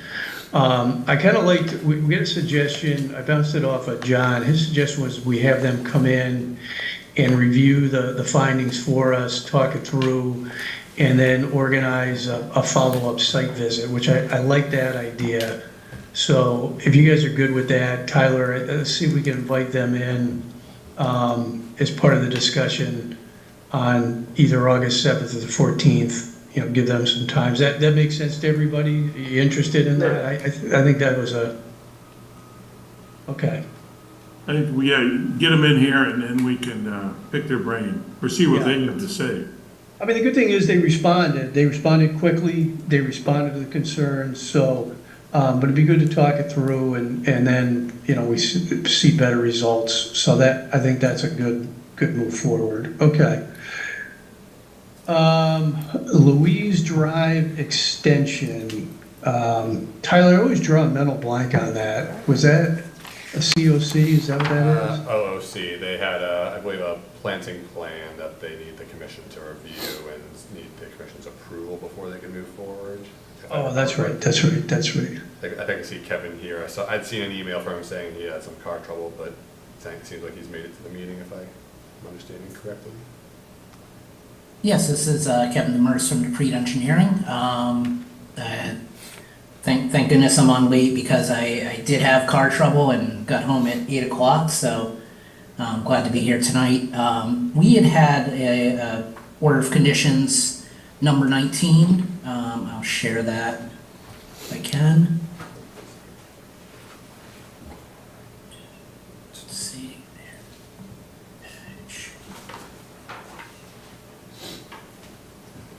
Is my screen visible? Yep. Oh, great. So yes, so we have the, I'm trying to see which screen is being shared currently. Yeah, you've got the number 19 in the red Correct. box. Okay, there. great. Yeah. Thank you. Thanks for confirming. So we had a condition that if the project involves detention basins, drainage swales, or other significant drainage structures, prior to the first pre-construction meeting, the applicant shall submit a mitigation planting plan for review and approval. The mitigation planting plan shall use disclosed shrub and tree species from Franklin Best Development Practice Guidebook, specific for wildlife habitat to be planted near the detention basin and altered swale. So we had started with, we had a focus near the swale, obviously, it's near the property line, we want to provide some protection here. But in addition, looking at the BMPs, the focus of the sandy, the sand filter, the focus of that is infiltration, and therefore we can't really plant specific shrubs or trees at the bottom of this BMP. And also with the detention basin, there's quite a bit of flow going through that. We typically leave that as a grassed area. So therefore, I was trying to see if there's any other particular areas that that the commission would like to see planted near the stormwater BMPs going forward. I was looking at potentially some of the shelves which are a little higher up in the ponds, and or some of these triangles formed on the backside of the berms. But obviously those are, some of those slopes are steep, and I don't know how much, as far as woody vegetation, you wouldn't have, wouldn't be ideal to grow there just due to the instability. So that would be more of a shrub area. But I just want some general feedback, or if the white pines that we show near the property line and the swale appear to be a good additional planting plan to provide to address that comment. Anna, do you have any feedback on that? Yeah, I actually didn't review this. This was something John had done. Okay. So I'm not sure if he had sent you guys notes about it. Yeah, the note was regarding, and this is what we're talking about with Kevin, is the planting plan was basically seed mix. Not trees and shrubs as indicated in 19. I think Kevin's made a decent case for why that's the situation. I mean, I think if you, personal opinion, Kevin, I think if you put shrubs on those slopes you talked about, like you said, I don't know if you're going to get woody trees to grow on that. I think that could be acceptable, unless anybody feels differently. I think what he proposed is perfectly acceptable. You sure don't want to put it in your basins there. You just choke it out, so. Right. Any other ideas or recommendations? Are everybody good with that? I don't know what you do. Yeah. All right, so yeah, Kevin, if you just want to put together a quick submission with the shrubs as described, right? Okay. And I think we could give you the go ahead. Unless either the commission have an issue, then we can give you the go ahead there. Yeah, so we also have a few other minor conditions with regards to showing bank disturbance areas and so forth on the plan, so I was figuring we could make, you know, one conform submission plan to address these order of conditions. Perfect. That'd be great. Great. All right, glad you came in. Thanks for taking the time to go through it. That definitely helped us understand it, so. No, thank you for the feedback. Appreciate it. Okay. And we've got, what else do we have? Potential turtle sightings. It's just really an update for everybody. I don't know if you realize this. We actually have an opportunity for residents to report turtle crossings, and we do have signs we can put up to identify that. We had a resident who was driving by where Sierra Pizzas used to be on King Street, which now I understand is reopening for pizza and ice cream again, by the way, which is good news. I'll be there tomorrow. I might too. Thought they saw a turtle in the dark, wasn't sure, so based on the paucity of information, we decided we'd just wait and see if anybody else indicated anything. Didn't see the need to put a sign up quite yet. So just want to let everybody know that. And hey, if you do have somebody interested, that is something we can get involved in, is putting up signs for turtle crossings. Augustale Brook Lane, we did have a bit of an update on that, and it's just, you know, opinion on how to move forward, right? So this is we got an anonymous voicemail message at Town Hall about this resident performing work in their yard right next to the wetlands. So we sent them a cease and desist letter. Looks like the work has been done. Roger stopped by and took some pictures. We did get a written letter response dropped off from the guy. Nobody was at the desk. So this is a little bit of an odd deal, right? The guy, first off, identified himself as a Vietnam veteran, and was concerned about some water that had been pooling in that part of his yard, and was worried about mosquitoes and ticks because he felt he might develop some health issues from that. This is a summary of what he identified in the letter, along with his wife. So they filled it in to eliminate the standing water, put some mulch, and planted it. And that was it, right? So my thought is, so the work's been done, right? The horses left the barn. I do think there's some opportunity for mitigation there, and would be good.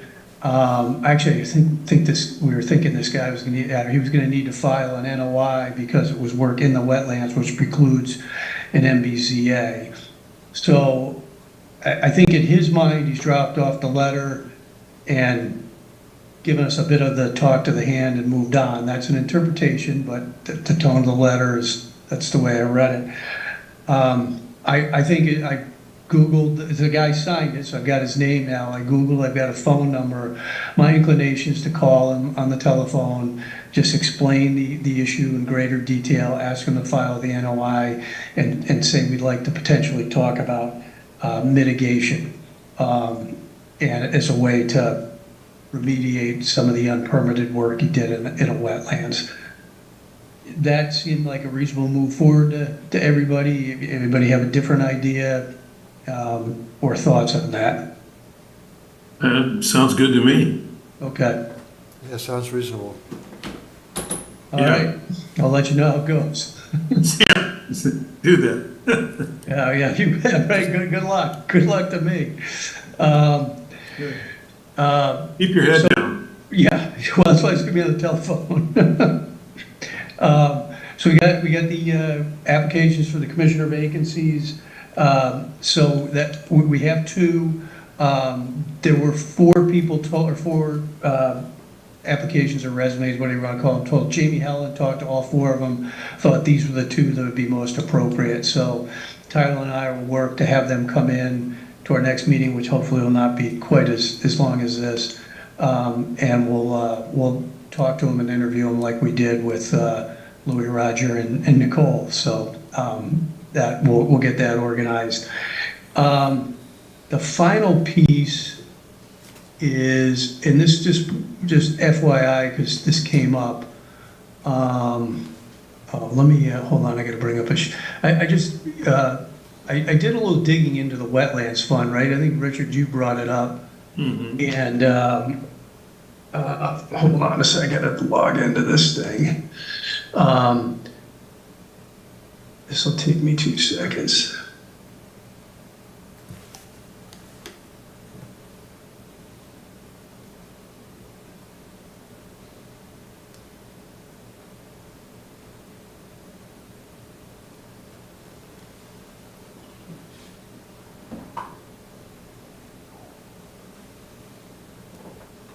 All right. I think it logged me out. All right, here we go.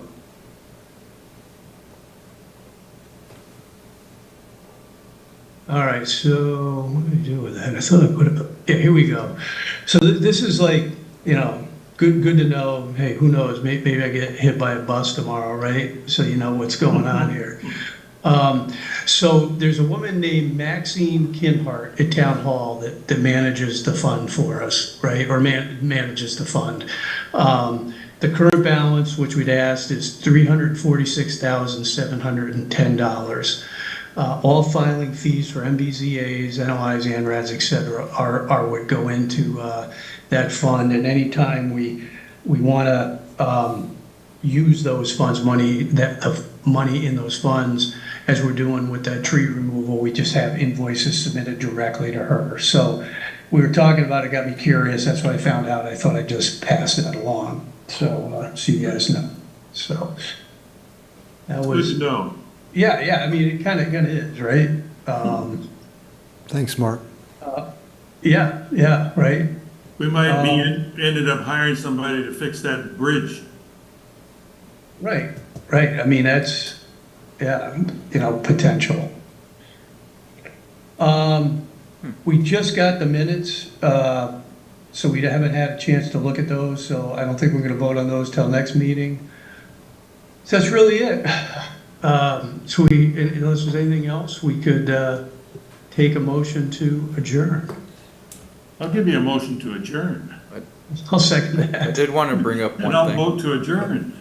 Actually, it sounds like Louis wants to bring up one thing. Okay, you're still on, Louis. Okay.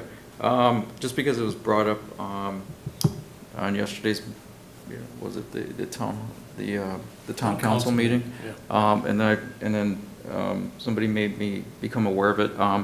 The Delacarte Pond trash situation, I guess that, there's definitely some discussion, basically observations that, it's not being well maintained, but definitely I just got word of it, so maybe we can start looking at that in the next meetings, or if not sooner. I think Nikolai said that before that's DPW. Yeah, and because of, It's not reduce, with the reduced resources. Yeah, you know. but I don't know how we.